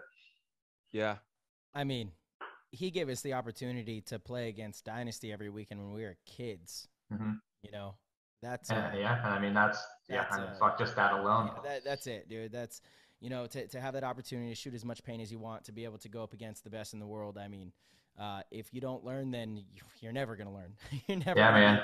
Yeah. So well, like for me, I played like an indoor field called Gladiator, and they probably won't even remember now. It was I think they were on the Raiders at the time. Or Strange. It was LP, so Paul Everett and Brian Smith. They would play this little indoor field Gladiator, and I would play against them.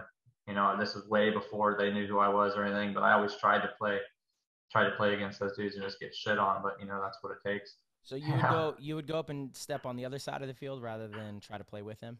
Yeah, correct. Yeah, and it's funny because there's a little kid at my local field. He's always like trying to jump on my side. I know, dude, like get your ass down there. That's what I'm saying. You go out to the field and like all the players there that think they're good and they're like so-called chasing the dream. They want to jump on with you, and I'm like, dude, go to the other side of the field. Yeah, man. You know, For go to sure. the other side of the field, play against us. That's how you're going to get better. This is a great opportunity for you while we're out here practicing. Go on the other side of the field, you know? Yeah, man. I mean, for examples like Keith and Mike, Mike Waring, you know, Keith and Mike, they came up, and I mean, they got shit on for years, man. And I mean, obviously, look at them now. You know, I mean, fuck, they don't even need an explanation, you know? Mm-hmm. Animals. So, Keith is in a sector of his own, you know, like that's one of yeah, those guys you can send to any team and he's immediately going to make that team better. Yeah, Keith's definitely going to Impact was the best thing for him. You know, for me, it wasn't the case, but for Keith, he just blossomed under that program. Like he fell right into it, like gelled with it perfectly. For whatever reason, man, it worked out so well for him, and he just, you know, his play level just skyrocketed under that. Like, you know, Bart and Dave, like they've got a great thing going on over there. Just the organization and like the professionalism of it, and you know, he fell right into it, man, and it worked out great. And he's carried that on. He's definitely working harder than, you know, I've ever seen him work, and you know, he wants it, dude. Like Keith's definitely after it. He's a dangerous player. Absolutely. One of the most dangerous in the league. That's what I'm saying. Yeah, that guy's and you know, not sad thing, but another player is Jake. So Jacob doesn't get, like, obviously everyone that knows Jake, like, to me, like, I would love to see you guys go on that one-on-one format. Oh, yeah. Jacob's, dude, it would just be fun to watch. Yeah. If there's a player that I don't like to play against the most, it's Jacob, 100%. And like Jacob is, like, when he's on, is ridiculous, dude. And like I'm just waiting for it when he just takes that next step, his another gear, because he already is dangerous, but there's gonna come a time where he's definitely one of the most dangerous players on the field, like every event. I mean, dude, the kid's nasty. I mean, it's stupid how good Jacob is at paintball. Yeah, I've learned a lot actually when I was on Damage, just training in that camp with the brothers, with the whole family. That at that time we had like Carthy, you know, and like Timmy, old school, yeah, and you know, Rumsey. It's crazy how many players this team's gone through. I'm the only original left, dude. yeah, but like that bloodline of the Damage bloodline has produced solid talent throughout paintball's history, and the Florida area as well, man. The Florida area has produced solid talent for paintball history, dude. Like some of the best in the world have come out of that area. And yeah, we got some nasty players, dude. I mean, really. I mean, I think Jacob's a top 5 player in the league, 100%. I mean, he's a beast. Yeah, I got to give that kid the credit. We played 10-man together recently, actually. Yeah, dude. That's like, so Jake's like he's like my little brother, I guess. Like if there's someone that I've butted heads with on Damage all the time, it's me and him just going out. But now as we got older and he's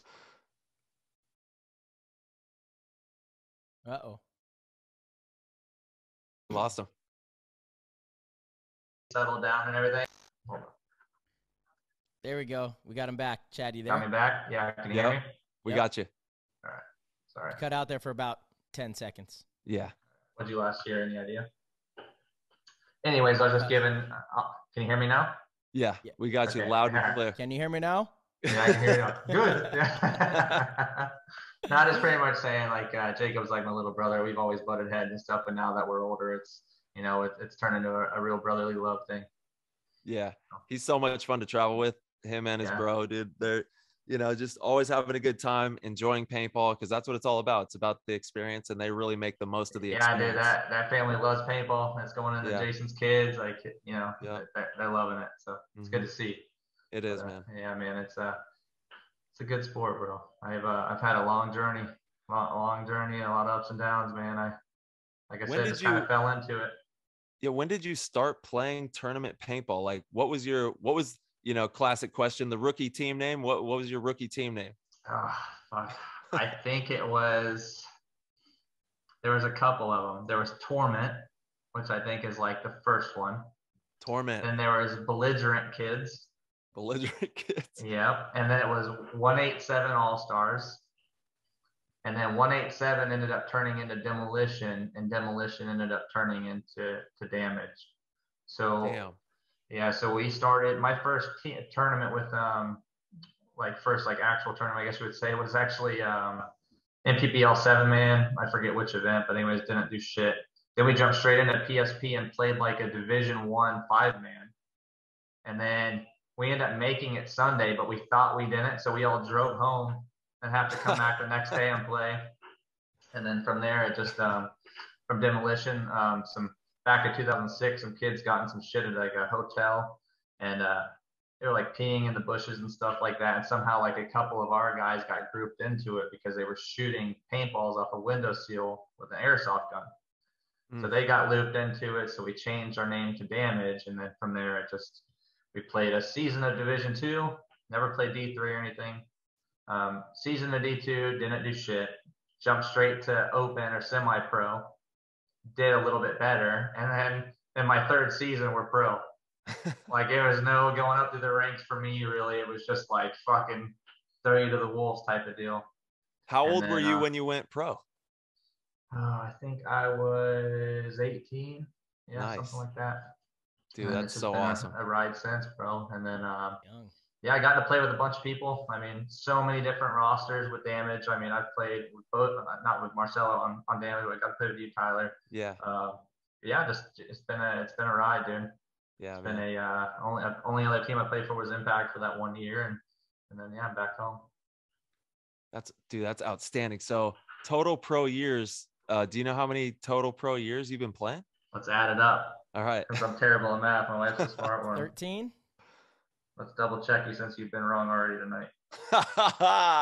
Let them know. It'll be 14 this year. Yeah, so 13 you've been pro. Yeah, take that. Take that. But yeah, man. So it's been math fun. Is hard. Yeah. For me, it is, dude. You need to get your calculator out to calculate. That's like me still with it. That's like even still with a tip at a restaurant. I'm like, all right, hang on. My wife's sitting here fucking in my ear telling me the tip amount. I'm like, no, I'm going to do it on my phone. Hey, that's why we got him. They said you'd never have a calculator in your pocket. Yeah, right. Look at this thing.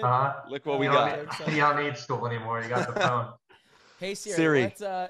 Yeah, right. But yeah, man, it's been a long time in the pro leagues. It's, shit, my phone literally is going off with the. Yeah. Been at the highest highs, lowest low. Won World Cup, won series, won PSPs. Obviously, not as many as you two, but we've got there. We've got to the top. Just trying to work our way back. Dude, we're all in the game. Yeah. Man. You and Damage have been elite at the top of the game since you guys have come in. Yeah, I know anytime we see you guys on the schedule, it's Tampa Bay Damage. And this year, you guys came out swinging, man. You know, you guys got third place at the first event. Looked like it was going to be a Damage year. I did kind of, before we kind of dive back in a little bit to some of the story, but kind of wanted to dig in a little bit about that, right? About maybe what happened. Was it something in practices, or was there something that happened with the team? And anything you're not comfortable talking about. But I know a lot of people expected Damage to win multiple events this year. Again, the team came out really hot in Orlando, and it kind of was living up to the expectations there. But then, kind of had a tougher time. Yeah, I mean, honestly, I think sometimes when we fall into the trap, it's like, obviously you hear that, like, if you ever listen to it, it's like Damage is like a slow, methodical team. I don't know where the fuck that came from, because I never felt like that was the case. Like, I've always tried a faster play style personally, so maybe it's just like my view on it. But I think if we fall into a trap, it is kind of falling into that defensive play. Or if we try to have an attack, we only attack one spot and we don't have a follow-up. And I think where a lot of the top teams that are placing well, it's like, let's say, especially on these snakes that have been pretty much all this past year, it's you send one guy in, he clears it out, the other guy is right behind him and taking care of it. We haven't had that. I think, like, a lot of the times, like, personally, what I saw, like, in Philly, I didn't play that first day. I was watching the webcast, and a lot of, like, they got beat by the ML Kings, or we got beat by the ML Kings. They were doing a really good job flooding the snake. Where we were doing is we would send the first guy in, and then Keith or Brian or Holiday would trade out, and our other guys still way behind them. So they've already capitalized on it. We haven't capitalized on it, and we're behind it. And so we're just fighting an uphill battle on stuff like that. Dorito side, same thing. We'll send one guy up. It's just, it's kind of just not an even attack. And I think that's what we're missing. And that's something we're definitely going to correct going into this season. I think we can attack the middle a little bit more. I just think as Damage as a whole, we need more attack. Obviously, Marcelo, we played like at World Cup, at the end of it, it started just fucking, anytime it's getting to the point where we just need to roll the dice, it works out well for Damage, because you still have like Jason and Brian that are going to hang back and sort of, you know, control stuff. Me, Holiday, Jake, Keith, like we'll get it done. Like I'm going to find a way to get through there. And I just think we need to go in there with a little bit more of a, you know, a pedal down approach. Maybe these layouts don't dictate that this year, but based on what I saw last year, I think for us, we just needed to have a little bit more of an equal attack. Yeah. I mean, with these, like the layouts have been really fast paced and really fun to play. If they have all those bricks out there, then, you know, pretty much if you send it, you're probably going to get rewarded a little bit. Yeah, man. More so than hanging back on this kind of style. It really promotes that close quarter engagement where you're moving up the field. Well, especially if you're hanging back and you lose that lead guy and if you haven't made that secondary move, then you're fucked. I mean, because then you lose the guy. Obviously, like the World Cup layout, if you're not wide on the snake side, I mean, everyone's got like a red alert call or something like that.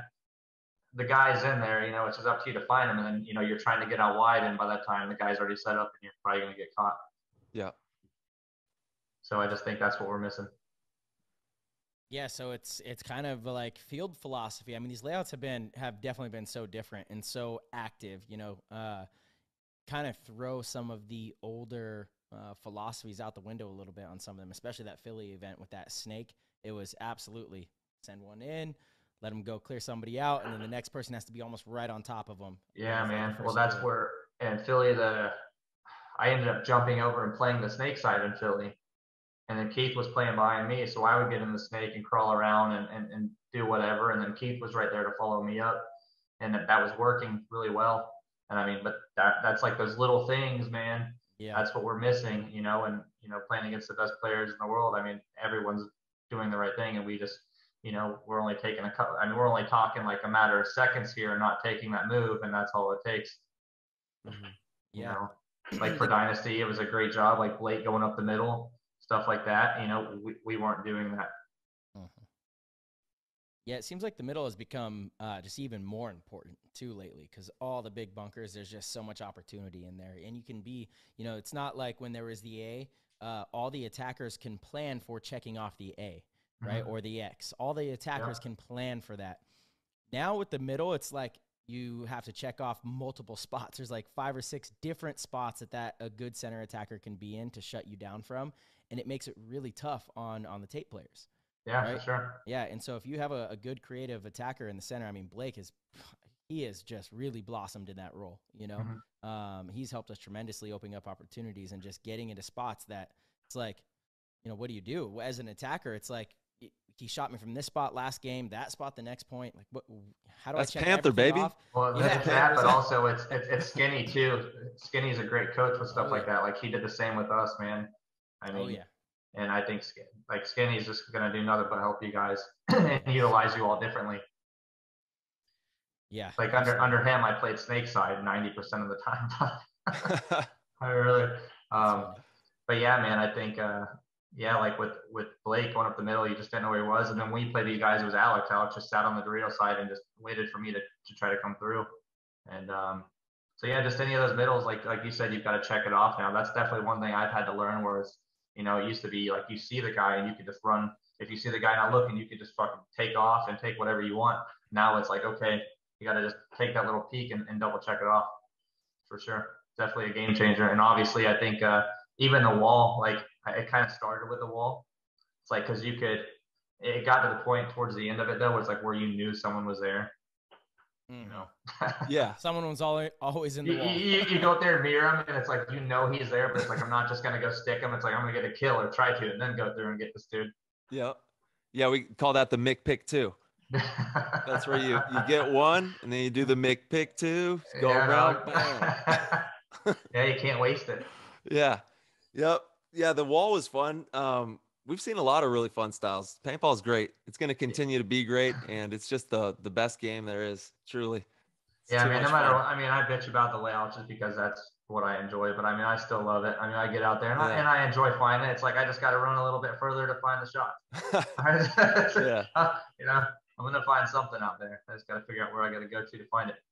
Yeah, and I think it's really important. You know, the middle players really need to be focused on the middle when they're going down those wires. You have to have really good communication and awareness of what the middle is doing. Off of those reads, you can get a lot done.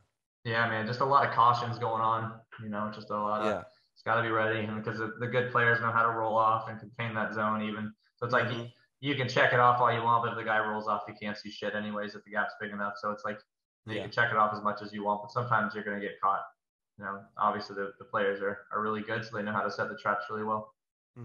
When we grew up in the game, I'm sure you guys got the same thing, but it's like the snake's always hot. Yeah. Right? There's no excuse for getting shot by the snake. If but it still happens. I mean, it shouldn't. It shouldn't. I know. If you're on the other side of the field, that guy should not shoot you unless he's behind you. If he comes to your side, maybe. Otherwise, you're playing too big. That's how Hinman just was, relentless with that. If you were a Dorito player and you got shot by the snake early in the game, watch out, right? You know what's interesting? You say that though. I'm really curious when the last time is I've been shot by a snake guy. Yeah, right. Since the layouts have changed. So I literally don't even, I'm just like, okay, this motherfucker can't even see me. Exactly. So my point was, that's like how we grew up. Now it's like the center's always hot.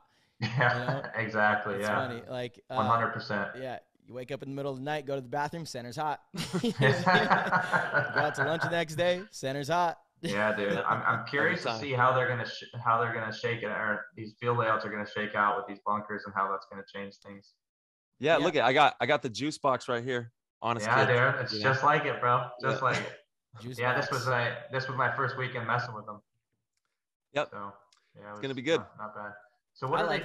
So the field layout that I played still had both cakes. Which one are they taking out? The tall or the small ones? The tall. Okay, gotcha. So they had the tall cakes and the new bunkers. At the field I was just at, yeah. Oh my gosh, that's a lot of bunkers. Dude, we're trying to get I'm just 100. The maze game. Yeah, not on the main layout, but another one. But yeah, man, I'm excited to see how it plays. I like those boxes a lot. How do you guys feel about bounce shots? I love them. Me too. Marcelo loves them. Do you? Yeah. Oh my man. Hey, we finally agree on something. Yeah. Yeah, right.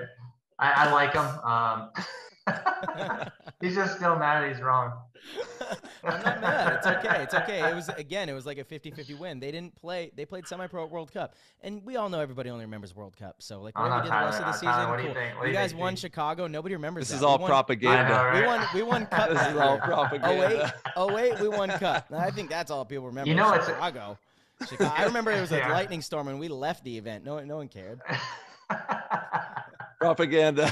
I know, right? Yeah, total. You know what is funny about that though is like, I remember when we won the series and shit like that. Series wasn't important at all, and now it's like when a team wins a series, it's like blown up that a team wins a series. Yeah. And it's like all we cared about was World Cup. We won the series. We're like, fuck that. We don't want that. We want the World Cup title. World Cup. Yeah, it's bro, still World like Cup. that though. Like I know. For us, anytime it's winning the series is cool, but it's about winning World Cup. Oh, totally. World Cup is the biggest. If I could have either or, it's World Cup all fucking time. Oh, yeah. No questions asked. Yeah. Yeah. I mean, it's a surreal feeling, man. I mean, it was so cool. Like when we won it too, because CJ was there. Like CJ's the owner of Damage, and like we got a sick ass picture. Like my arms around him, and we're just freaking out, dude. Like just such a sick time. I've been chasing that dragon for a while now, so I'm trying to get that bitch back. Yeah. Dude, that's amazing. Those are timeless moments, you know? Yeah, really man. Yeah, for sure. Charlie's. Dude, Hormesis made the dopest shirt. Give me 1 sec. Dude, shout out Hormesis, bro. And Alex. Yeah. And Alex Oliver, man. And Ollie. Yep. Yeah, they have been. It's a straight up an art project, and they are just so creative right now, doing a lot of really good stuff in the community. So nothing but love for Al and Ollie. Like the coin duel. I mean, such a sick thing for the kids and just for people in general, man. I mean, like I've been trying to think of something I could do to like sort of give back to the paintball community. So like obviously you guys have the podcast for Mises and the coin duel challenge and stuff like that. And you got Nico with Enjoy Paintball, Ronnie with his stuff. And, I'm trying to find a way to give back some way. Because I mean, it's just so cool to see the community come up like that. I thought I had Sorry, did I interrupt something? No, you're good. No, I'm with you 100% on that. Yeah. Yeah, bro. I thought I had the shirt. I have it somewhere, but I don't want to take too long looking for it. But it's the Hormesis logo, and it says Charlie's inside of it. I mean, that is Hell dope. yeah, dude. It's one of those things like if you know, you know. Oh yeah. That is it's been a while since so I've had cool. Charlie's, bro. Oh, I'm getting kind of sick of it's been a minute, bro. Yeah. Whatever, bro. What a dick. Real dick. Yeah. Never get sick of Charlie's, bro. Yeah, Charlie's man. is the best. For the listeners, good place. Charlie's is the steakhouse you go to if you win World Cup. It's that it is. Renowned. Mm-hmm. Man, whew. Yeah, I got some bill stuff there. Oh yeah, fuck, dude. Yeah, it gets steep in there. Yeah, me and my wife. That's one thing we spend some money on. We eat well. That's it, man. Yeah, I spend some money, dude. I'm not scared about that. Yeah, you got to enjoy that meal, enjoy the time. Also, it's like those, being able to sit down and have a nice meal. There's something to that. 100%. It's really special. Yeah, dude. Oh, yeah. It's the little things, man. It's like owning my own business, man. I make my own schedule. I just chill, listen to Rogan all day. Rogan, Meat Eater, play the game. Like, dude, that's all I do. Man. Yeah, bro. So, dude, we love you and appreciate the support. Mad love for that. Likewise, man. So it's I appreciate what you guys are doing for sure. Rogan's the man, dude. Did you guys see that Instagram post he put up? Really just kind of clarifying, because a lot of people have gone after him lately about spreading misinformation. It's crazy. People on Spotify have said, take him down or take me down, and Spotify backed him up. Said we're not taking him down. We'll remove your music, which is kind of crazy. It was Neil Young.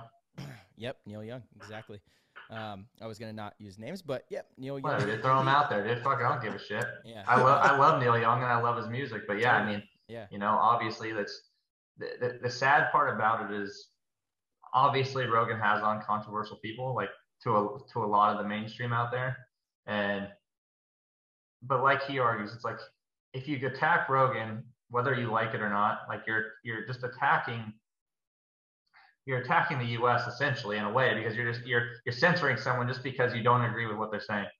And I just don't agree with censorship. It's like, I don't care if it's the most controversial, outrageous shit that I disagree with. It's like everyone should have a platform. Mm-hmm. It's like, because it's up to the individual to form their own opinion. It's like if you're a smart person and you do your own research, if they have someone on that, you can prove wrong. It's like, okay, well then you can take that for what it's worth and generate your own opinion. It's a balance, like everything. Certain things definitely need to, be monitored, and it's like it's a balance. You can't have things running rampant, but you also see. I did see. I'll have a disagreement there. I get what you're saying. Like, yeah, I think you have to almost let things run rampant.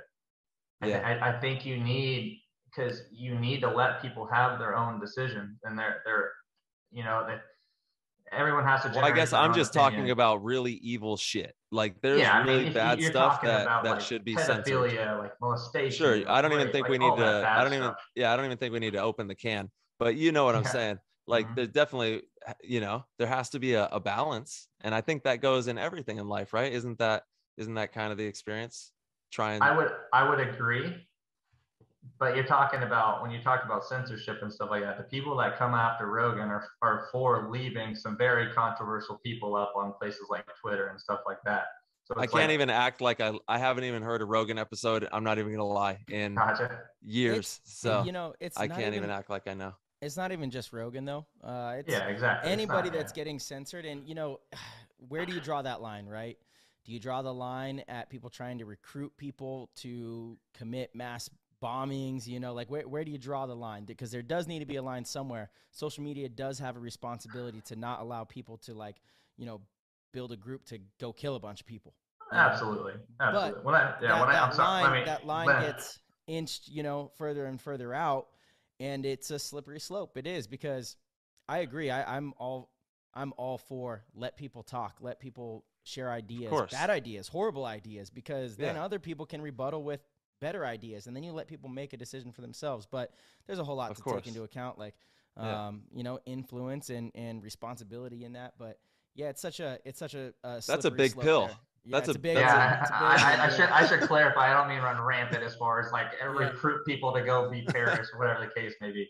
My point is though, is like if we're talking about just whether it's the Rogan thing, like having people on about the virus, the vaccines and stuff like that, that's all stuff people can easily research on their own if they don't agree with that opinion. Obviously, this whole thing with Rogan is coming down to stuff like that, whether you agree with, the mainstream or not. You know, each person's entitled to their own opinion. You shouldn't take down someone who, like, and I'm a huge Rogan fan, so I get kind of defensive on it because I've learned so much from the people he's had on.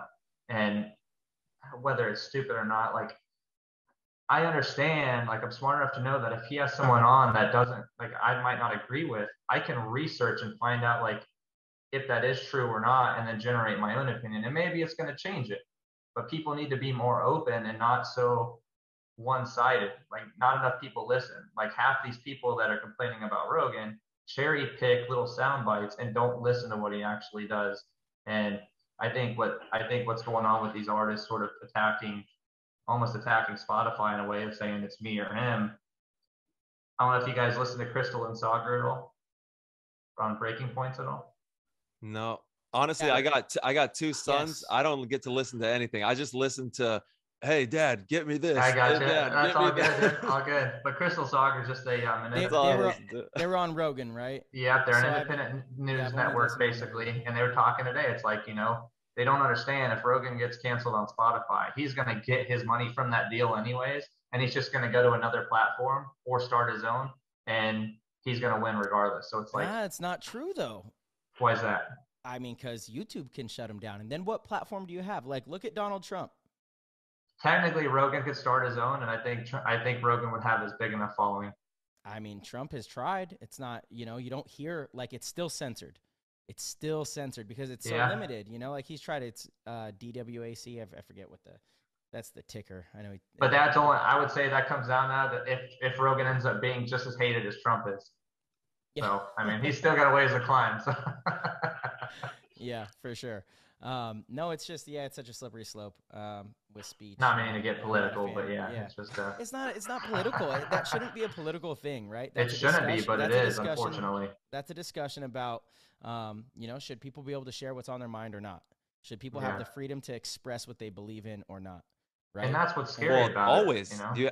The freedom of thought is at the forefront of importance. Yeah. But that's what these people are coming on, is these people are coming on, even if they try to say like it's fact or whatever, it's still their thoughts. Like it's still their opinion. And even Rogan, whether or not, you know, he agrees with their opinion or not, he'll still, you know, play devil's advocate. And Who is Joe Rogan? Who's this guy you keep talking about? He looks just like Marcelo. No, he's Jesus, dude. What am I, old and bald? Yeah, dude, bro. There it is. Whoa! Let her go. Whoa! Yep. We're gonna send her. When did you do this? That's a fresh shave. For all the listeners. So we got right there. I was starting to lose it. My dad was bald and like my grandpa was bald, and I just got tired of it. So I'm like, fuck this. Dude. And just started letting her go. My wife and I went to Australia. I bought this little buzzer deal. And so that's all I do now. I just keep her shaved up. Holy guacamole. Stone Cold Steve Austin style. Look at him. Crack a couple beers. Shiny. Yeah, dude. That's not even clean shaved either. It's got a little So buzz that's how you going remember the aftermath thing. You rubbed the crystal ball and you saw. Yeah, dude. I wasn't bald back then. This has been about 2 years now. I started dicking it. Dude, legend. Stone Cold. I want to see you crush 2 beers above you. Boom.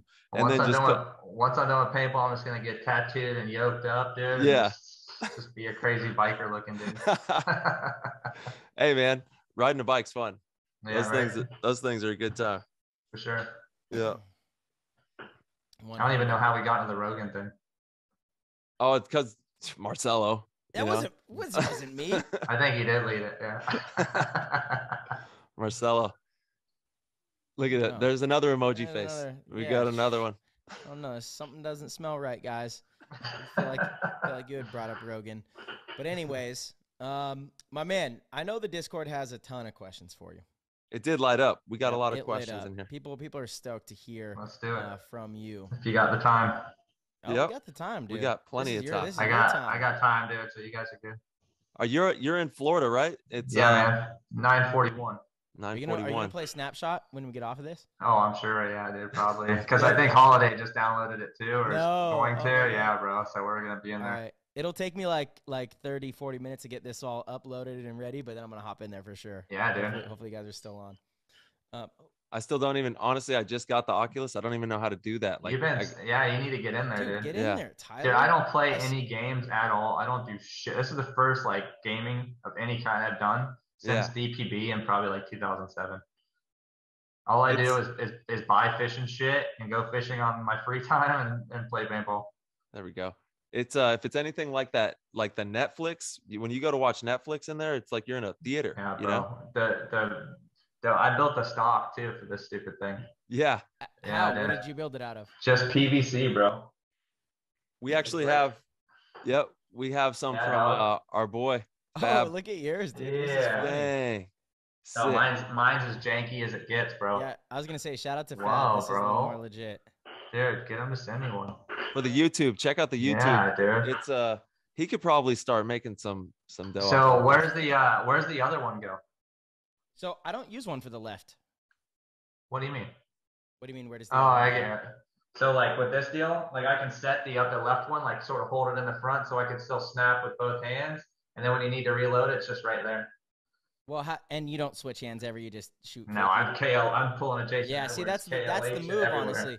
But see, that's so weird. So you'd like joystick from that position too. See, that's weird for me. I like keep mine down by my hip, kind of. I was a little bit, yeah, but Yeah. I've tried a couple different ways now. Yeah, I'm gonna order one. I like got on there. I was like, this isn't gonna work. So I was like, I YouTubed really quick. I was like, rifle stock for Quest 2, and found some dude that built one and like modified it a little bit and ran up and bought the PVC and built that bitch really quick. That's great. That's hilarious. Yeah, man, it makes a world of a difference running and shooting in that stupid thing. It's a game changer. Yeah, bro. Running and shooting and off the break shooting for sure. Yeah, game dude. changer. Ty, yeah, didn't I send you the link to that Discord? I'm actually working on it right now. I know I have some info in the Discord that'll help me get in there. Tight. Yeah, for sure. Hell yeah. I know you don't want to do it, dude, but you got. I'll give it an hour. I just, I'm You're busy. going for it. Yeah. Yeah. Doing a lot. Yeah. Who makes that stock? You said Fab? Yeah, his name's Fab. He's in the PTG Discord. We'll send you a link to get in there too. Cool. Yeah. But PTG World. yeah, dog. Yeah, he's been amazing. We got so many cool people in there that have just been creating and having fun and just being really good community members, showing a ton of love and support, helping people if they have questions with their gear or, whatever it is. It's just a really cool place that we can all connect and talk paintball, which is really special. Yeah, it's cool what you guys are doing, man. It really is. Yeah, man, it's been cool. we need to get a double trigger on this thing. Double trig. Yeah. Trying to get it going. For the I'm Oculus. playing Mac, bro. Yeah. Yeah, you gotta walk that thing. Yeah. Good times. All right, man. Well, let's dive in over here. Let's see. Ty, you got the well, I'll go first. All right, from Scotty Likes Toast. What role is Mikey Warren going to fill after the departure of Woodley and McCurley? I mean, what we see, obviously he played a lead attacker on Russian on the Dorito side, and this be another option, another look to play the lead over there. I think. I mean, if it was my choice, I'd be playing him lead as well, and then I'd either be behind him or Jacob behind him or whatever the case is.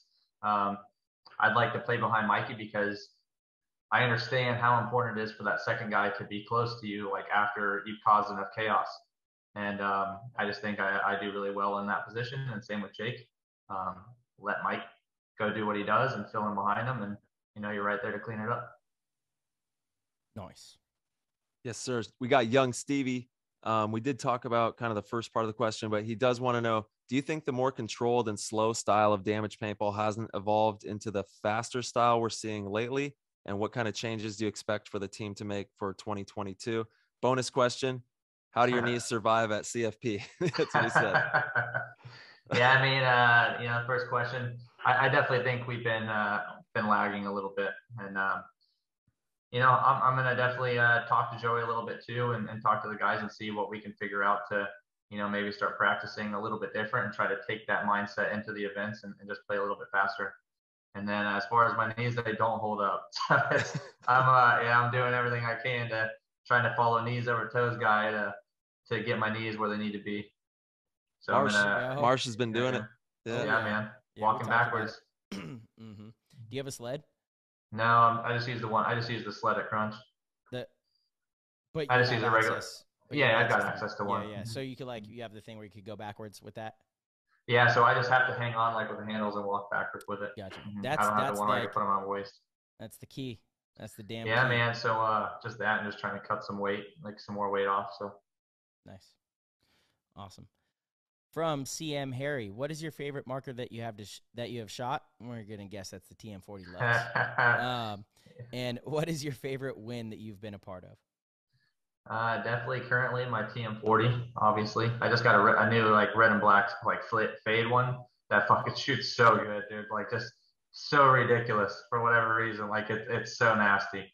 And then yeah, bro. And then my favorite win, I mean, obviously I have to say the World Cup win. I think it was 2011. I think it was when it was. And yeah, it was just incredible, man. It's surreal. I mean, there's nothing like a World Cup win. I mean, obviously, I gotta say, my 2008 win, the first win ever, was pretty crazy too. Because I remember we beat Ironman like our first tournament, and beat them like 7-1 after they won the World Cup. Oh, damn. And yeah, and I remember like I caught wind. I think it was Youngblood said like we would never win another match or something stupid like that, and we won our third event. So that one felt pretty good. Yeah, that one definitely would feel pretty good. Yeah, that's a big team to beat. Fuck yeah, that gave me my confidence. I remember I shot Oliver out of the A, and I was like, "Fuck yeah!" And then that was like it. I was like, "All right, I can do this." That's so funny, dude. What was that? What was the first event that year? In 08. Fuck, I honestly can't even remember. SoCal? I don't know. I don't remember. Yeah. And when I hear that, I will tell you my first point I ever went on the pro field in an X-ball match. I forgot to put my pack on, so they pulled me for a non-tucked in jersey. I was like, "What do I get points?" He's like, "Your jersey's not tucked in." I was like, "What the fuck's my pack?" you started the point. I started the point, and no one caught it. I didn't catch it because I was so fucking nervous, and probably everyone else was too. And I'm out there without a pack on, bro. I mean, that's unbelievable. They knew. Someone knew. What unbelievable. What team was it? Bushwhackers? They had like players that would go out there with only one pod or some shit like that. Yeah. But I went out there without a pack, taking it to another level. That's insanely hilarious, bro. Your first time out on the pro field. First time on the pro field, I have no fucking pack on. Jeez. Yo. Yeah. Oh, man, that's hilarious, dude. This is really perfect. funny. Shadow wants to know what's the first thing you would do if aliens invade the Earth, hostile aliens. Go to Jason Edwards' house. Yeah. True. Yeah. There's ever a zombie apocalypse or anything like that, go to Jason. True. Like he's been thinking about these scenarios since he was born. Oh my gosh. Dude, that's funny.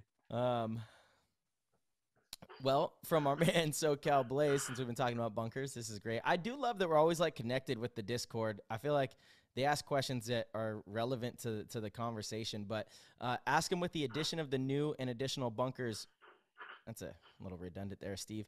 Would he like to see the NXL go to 7-man or even 10-man? Also, are there any good stories about T-Harm? It's got to be. Yeah, we'll start with T-Harm. So when Tyler was on our team, he was going through a little bit of a weird phase. Yeah. I remember like it never ended. I remember I remember rooming with him. I don't think there was a second he wasn't on the phone. I'm not sure who it was with, but he was on the phone every second of free time he had the whole tournament.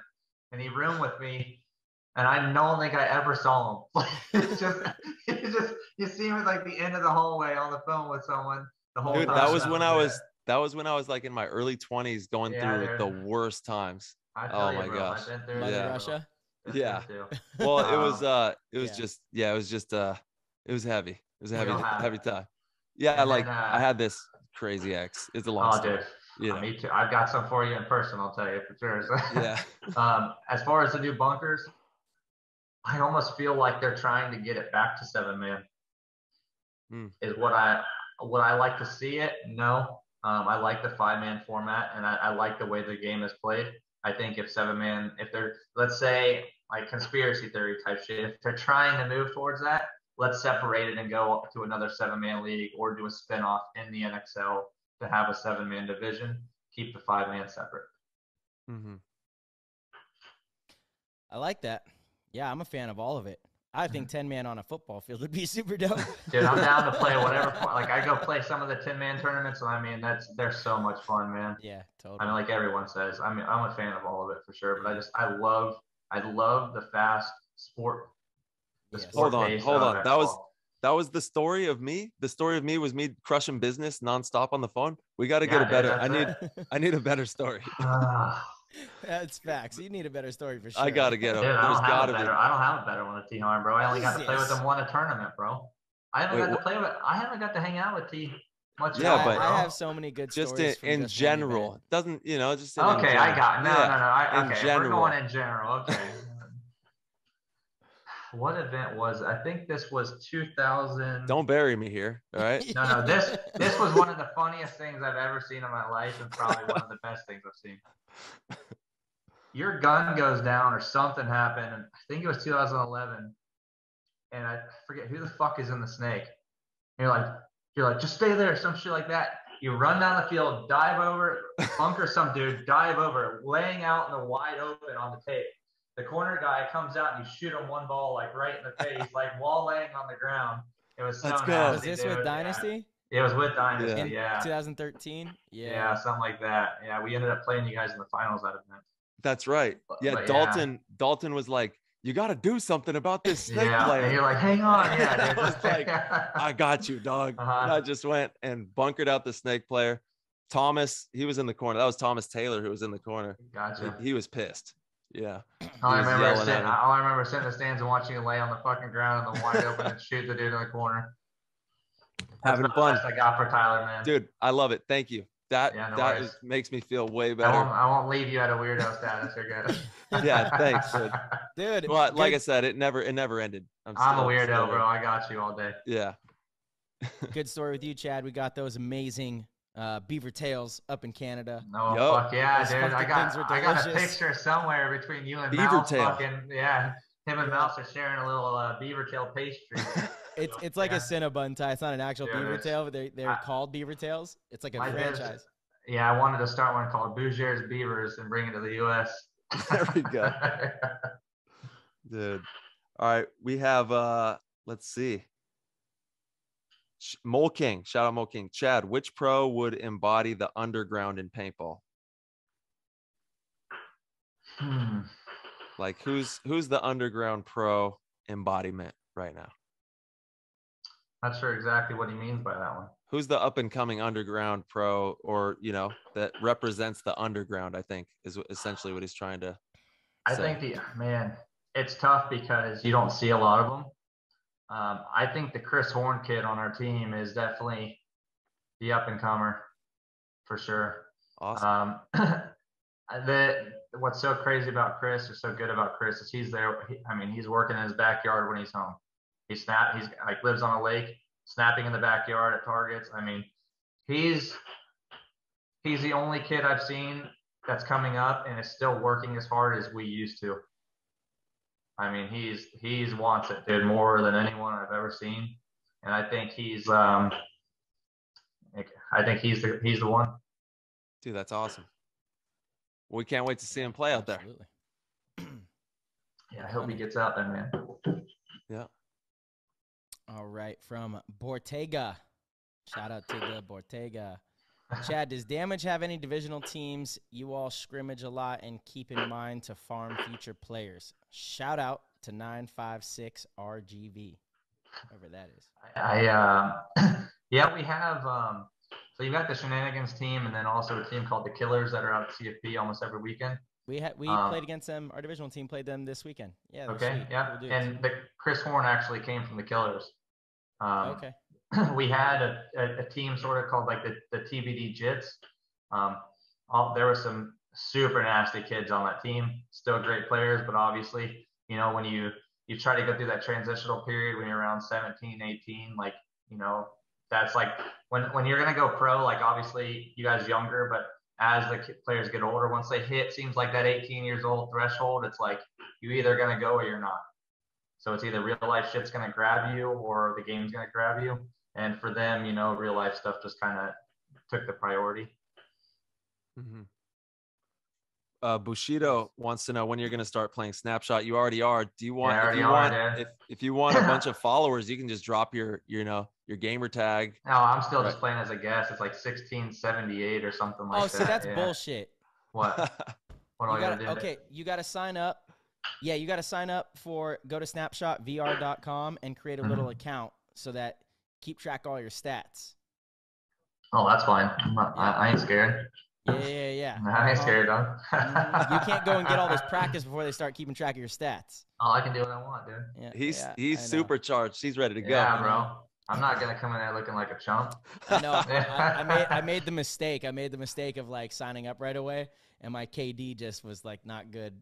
Yeah, bro. Oh, perfect. So he just put me on game right now. Yeah, I'm gonna 100%. do the guest account for a little bit. Guest account for a little bit and get used to those damn controls, because in the beginning you just get mopped up. Yeah, dude. It's like I was sitting there with like the two hands, like I can't shoot shit, dude. Just like yeah, it's rough. Yeah, bro. It's intense. It's rough. All right, from our homie Bat, Chad, let's say you've got the bag and are a GM building the team. Past or present pros, who's your starting 5, and what's your team name? That's a good question. That's fun. Fuck. Damn, I've thought about this before, but it's a tough one, man. I'm gonna go players not on my team. However you want. Yeah, I'm gonna do without damage. Cool. I want, obviously, Mouse is my snake guy. I want J-Rab behind him.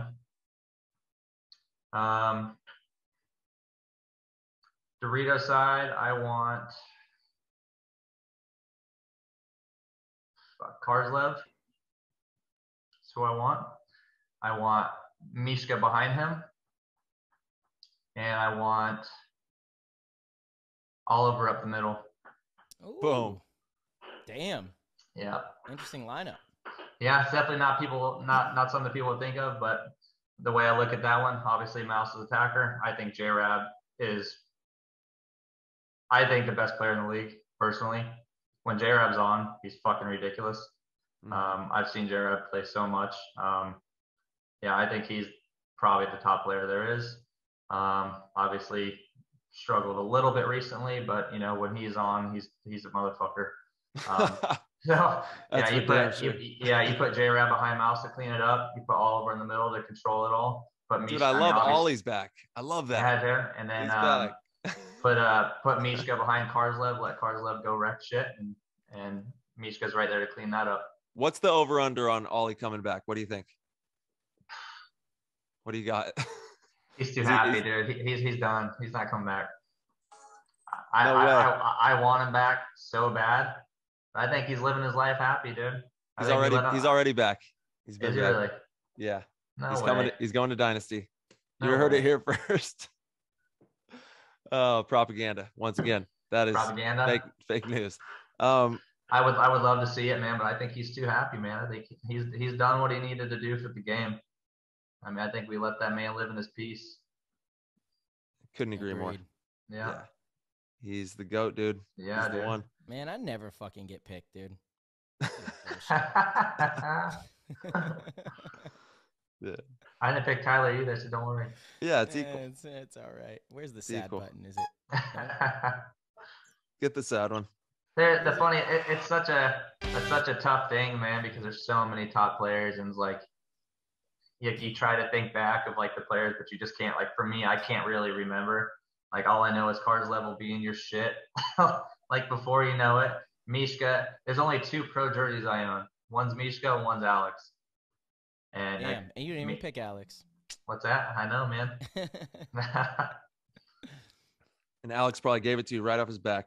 Just the nicest guy in the world. Nothing but respect, dude, for all the players in the league, man. Straight up. We got one from Dorfster, and he's wondering what keeps the fire going for you, your personal desire for the final result of your career, and what keeps you, passionate and going. I mean, mine's a little deeper probably than we probably have time to get into. Mm-hmm.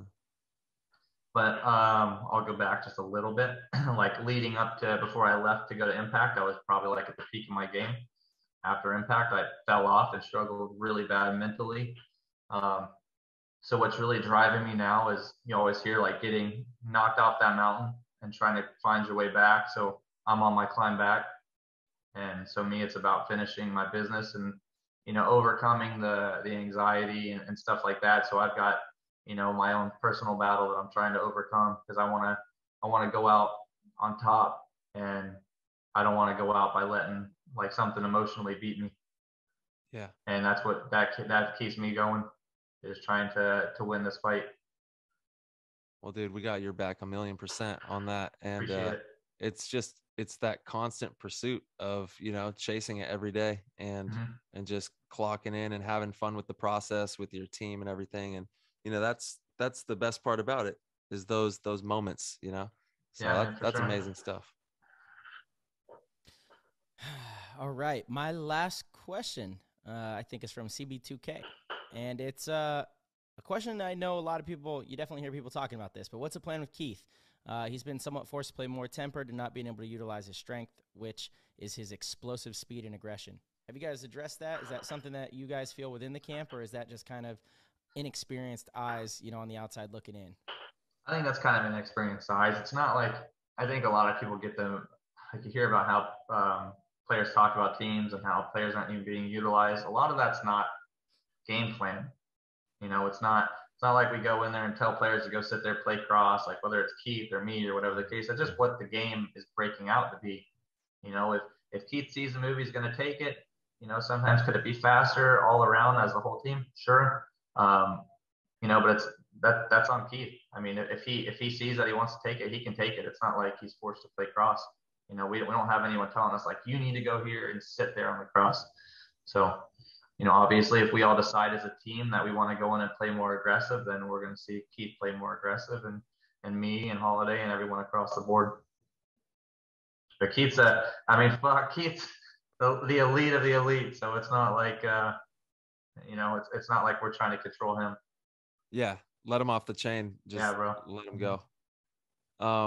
We got Ton Lu.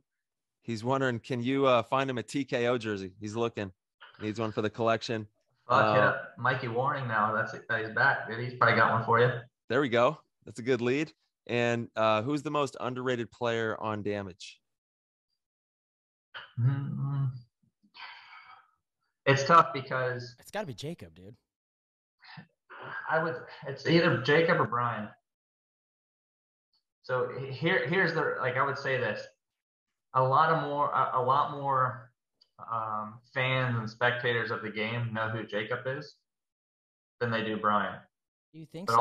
all the pro, yeah, I mean, I think so. There's more, I would say more people know Jake than they know Brian. Just in my opinion, I could be wrong on this, but as far as pros, all the pros definitely know of Jacob and Brian. Yeah, but as far as most underrated, as far as like paintball in general, like as far as we're taking everyone into account, definitely Brian, because he's not really on social media. He doesn't want that type of attention, and that's just not him. And I would definitely say Brian. Yeah, and Brian also was out of the game for a little bit too. Yeah, he left for a while, and he has a kid, but I mean, he was busy with his career and stuff like that, and just needed to step away. So I think Brian for sure. Definitely another, just like Jacob. I mean, you talk about someone that's a pain in the ass to gunfight. Brian's one of them for sure. Yeah, Agent and probably Smith. Like one of this. You talk about Be Short, Tyler, like having such like a flow to the game. Like every move Brian makes is just so like it's so intentional and like so graceful and everything like that. Like I love watching Brian's style. Yeah, dude, I always called him Agent Smith. He's like a secret agent, just stunner. He'll fuck people up, man. He does it silently too. Yeah, he's the man. Yeah, man. So I'd have to go with Brian on that one. Yeah, both legends, dude. Yeah, man. There's some studs out there. That's what's crazy is like these underrated players are so nasty, man. Yeah. There's so many of them in the game. Like I don't think people give Mishka enough credit. Agreed. I mean, Mishka is fucking nasty. He's been doing this forever. Like obviously Fedorov's amazing and gets a ton of credit. Mishka, I mean, fuck, he's been there forever, man. I mean, it's unreal, dude. He's the most winningest World Cup winner, I think, that there is. Yeah. Insane, man. He's won the most World Cups, I think. And Fedorov his second most. Yeah, huge shout out to Mishka, man. Yeah, it's the proof's in the pudding there, Yeah, for sure. That guy's doing something right. Yeah, dude, just such an inspiration to a lot of people, man.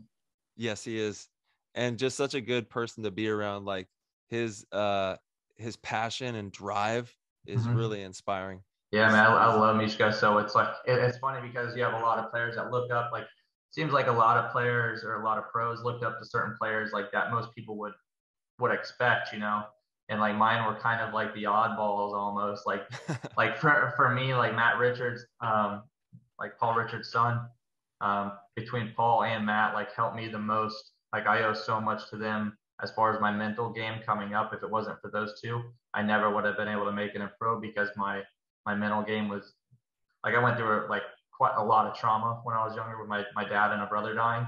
And so they helped me so much you're good, dude. So that helped me get through like a major step. And then Jimmy Sareva from Strange took me under his wing, dude, and fucking like helped me so much coming up. And then Mishka. So yeah, just a lot of people that don't get a lot of respect. Yeah, no, absolutely, man. Misha's one of a kind. I mean, yeah, for sure. We may never see another dude. person do what, we don't know. He's done it to the best. So I don't know. Dynasty stays on the roll, man.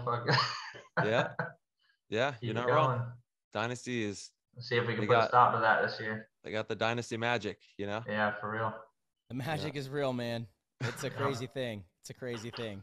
Yeah, it's a crazy thing. It's been impressive to watch for sure. Yeah. You guys always pull it together for World Cup, man. Yeah, no better time, right? Yeah, dude. Fucking just take it to the next step. But it's a new year, and I'm excited for this year because it's going to be a totally new landscape. Impact is going to be a different team. Latin Saints are coming in with a whole new squad that's going to have a lot of the top players. They already do have a lot of the top players. I know you guys are going to be hungry. Heat is fucking hungry. And you guys, Ty, you guys are keeping the same squad all the way through. Yes, sir. There's something to that too, man. Like when a team gets close like that and you have that kind of talent, it's dangerous. I mean, that is kind of part of the dynasty magic, That's the ticket, man. Yeah, I mean, that's the ticket. It is. The Russians, if they're at full strength, they're going to be serious. X Factor. I mean, X Factor. Dude, X Factor just ridiculous. Yeah, that's a weird one because you can't replace a player like Archie, but at the same time, that team is so deep, it's going to give another player that has the potential, an opportunity to really like step up and be a serious weapon. And I think they're going to be just as deadly. I really do. Yeah, I mean, I'm not taking anything at all away from Archie. I mean, obviously, Archie's Archie. You know what I mean? Yeah. Everyone knows it. But I mean, at the same time, I mean, you look at what they did, like with when Archie wasn't playing when he was injured. So it's not like they can't do it. And I think Jesse over there, I mean, generally Archie, the good thing about Archie is you put him where the fuck you want, But X Factor already has an extremely strong snake side with Billy, and then you put either Rainey or Meter behind him. I mean, let Jesse go do his thing on the rear side. I mean, I personally think like if they played Jesse more at Cup, could have been a different story. I mean, could be wrong, but you just never know. I know Jesse as a player now, and I mean, he's a dangerous player for sure. Archie is too, but I think just would have been a little bit of different look in that match. Could have been good for them. The hindsight. Quite possibly. Yeah, but you guys got the dub, so. yeah, I was gonna say, quite possibly. He had some work to do in front of him on that Dorito side. No, yeah, for sure, right? No, but I agree. I'm a huge fan of Jesse. We actually just had him on the show. I think it was our last episode, or maybe two. No, yeah, Zupa was our last. He was a couple episodes ago. Big fan of Jesse, man. Great kid. Yeah, 100%. He's gonna have a great year. I really believe that. He's really hungry. He's put in a lot of work. People don't realize how experienced he actually is too. Like he's been around a long time. So and I honestly didn't know that. Like I didn't know he like I listened to like his episode too. I didn't know he like practiced with Crunch and stuff like that, dude. It's like. It's crazy, like hearing these stories and stuff like that, because I would have had no idea. Like I only know him when he was with AC, and then to X Factor is like all I know of him. And so it's cool to hear the journeys. That's the best part. We get to really connect the paintball world in a way that hasn't really been done quite like this ever. Really telling those grassroots stories and hearing the full perspective of how we got in the game and what keeps us playing this crazy game. Dude, the Bob Long episode was insane. Yeah, bro. Like I reached out to Tyler and talked to him a bit about that, but like, yeah, that one was cool because I love like engineering type stuff and just like any type of designing. So hearing him talk about like gun designing and whatnot was just super sick. He's still working. Dude, I love my Intimidators. They were so nasty. Yeah. They shoot butter. He's still working, dude. I would wire mine to have like a response mode, so just shoot on the pull and the release, dude. And I had a Ripper too that fucking shot so quick. if you had a halo on a bob long, that thing would shoot 35, 40 balls a second. Fucking Spence had an aftershock intimidator with a ramping dwell. Yeah. And that gun was the most ridiculous thing I've ever seen. It's like a NASCAR. He'd be shooting a stream like behind you, and you just watch the stream climbing as the shot got hotter. It's just so stupid. Oh, it's no good. Dangerous shit, but yeah. No, it's the guns, man. I think that where we have them placed right now, it really provides good skill set and movability, because I don't know how we got anywhere when we were first playing. I picked the first one of the first good guns I had was like a Smart Parts Impulse, and that fucking gun, I saw one at a flea market the other day, and that gun was like this tall, just the body of it, yeah, just massive. And yeah, I'm curious to see where it goes from here. Yep, absolutely. We're getting there, where it's still having fun, man. That's the most important thing. No matter what, it's just a fun game. Yeah, they'll find something. I think it's about to blow up. I think the game's about to pop off. I really do. Well, if there's, let's just hope we keep having crazy off seasons like this. Yeah, I like it. This has been the biggest shakeup in well over a day. I don't even know. Dude, I messaged Shorty and I was like, yo, man, I was like, thanks for doing all that. I was like, thanks for shaking it up a little bit. I was like, it's exciting, man. I'm a fan of it, man. I just like seeing this type of shit happen. And I was walking around, told my wife, I was like, this shit's crazy right now. She's like, I've never seen you this amped up. I was like, it's just crazy. I was like, this is nuts. Yeah. I was like, this off season is just, I mean, it's unlike for the books so far. Yeah, for sure. It is. One for the books. Homeboy came in and throwing it around. So I like it. Absolutely. 100%. Oh, my man. Alrighty, dude. Good times. Yeah, thank you so much for coming and hanging out with us, rocking with us. Yeah, no problem, man. I appreciate it. Dude, Chad, you're the man. Thank you so much for coming on the show, bro. No worries, you guys. Keep it up, and yeah, see you we'll guys see you. We'll see you in a few weeks. We're gonna start all running around and practicing and getting ready for. We got an event coming up on. Getting here soon. You gotta give me a couple fishing trips in before then. There you go. What do you go fishing for? Mainly grouper, snapper, pretty much anything that hits these. I do this specific type of fishing called slow jigging. And yeah, fish whatever eats the jig and whatever that's worth fishing. So there we go. Not too picky. Yeah, grill it up. I'm a sushi connoisseur, so I eat most of it raw. And hell yeah. Yeah, so just I do chomp right shit. into it. You gotta dry age it, man. You gotta let fish age for at least 3 to 4 days before you can really certain grouper and stuff like that. You need to age it for quite a while before you can eat it as sushi. Otherwise, it's very tough. Oh damn! So I'm super into all that shit. Rainey was my boy as far as sushi did. So yeah, Dude, I mean, awesome. Fuck some sushi up. So yeah, man. Well, hey, hopefully we'll hit the sushi bar soon. Hang out, and we'll see each other on a paintball field here shortly. Yes, sir. You guys have a great night. Thanks again. You too, brother. Hey, real quick before we let you go, where can people keep up with you at? Instagram, I think it's Chad_Busiere. We got a Facebook too, but not really active on there. But Instagram, I'm, if you shoot me a message or anything like that, I respond to it. Same with Facebook. But yeah, I don't post too much social media, anything like that. But you guys got any questions, hit me up. There you go. And also one more thing, anyone's got struggles, anything like that, any anxiety, if I can fucking help you guys deal with anything or just someone to talk to, man, I'm there for anyone if you need it. Love that so much. And we are too, dude. That's what this is all about. That's what paintball is all about. If you ever are going through anything, you have a community, a tribe in paintball, and we're all here in this together. Yeah, everyone goes through shit, man. So my biggest mistake in the past is holding in and not talking to anyone. So don't make that same mistake I did. Dude, wise words, man. Wise words. Well, thank you so much. And we appreciate you so much, Chad. No problem, you guys. Take it easy. Later, brother. Peace. Peace. All right, everybody. Thank you guys so much for listening. As always, you can head over to ptgpaintball.com to check out all of our episodes. You can also get access to our Discord. It's a great way to support the show. Just click the Patreon link and sign up at any level, and you can get access to the Discord. All of the jam, all the stuff is going down in the Discord. It's an amazing community that we've built. Shout out to everybody in there at PTG World. We hope to see you guys in there as well. And again, as always, thank you guys so much for the support. We love you all, and we'll see you very soon.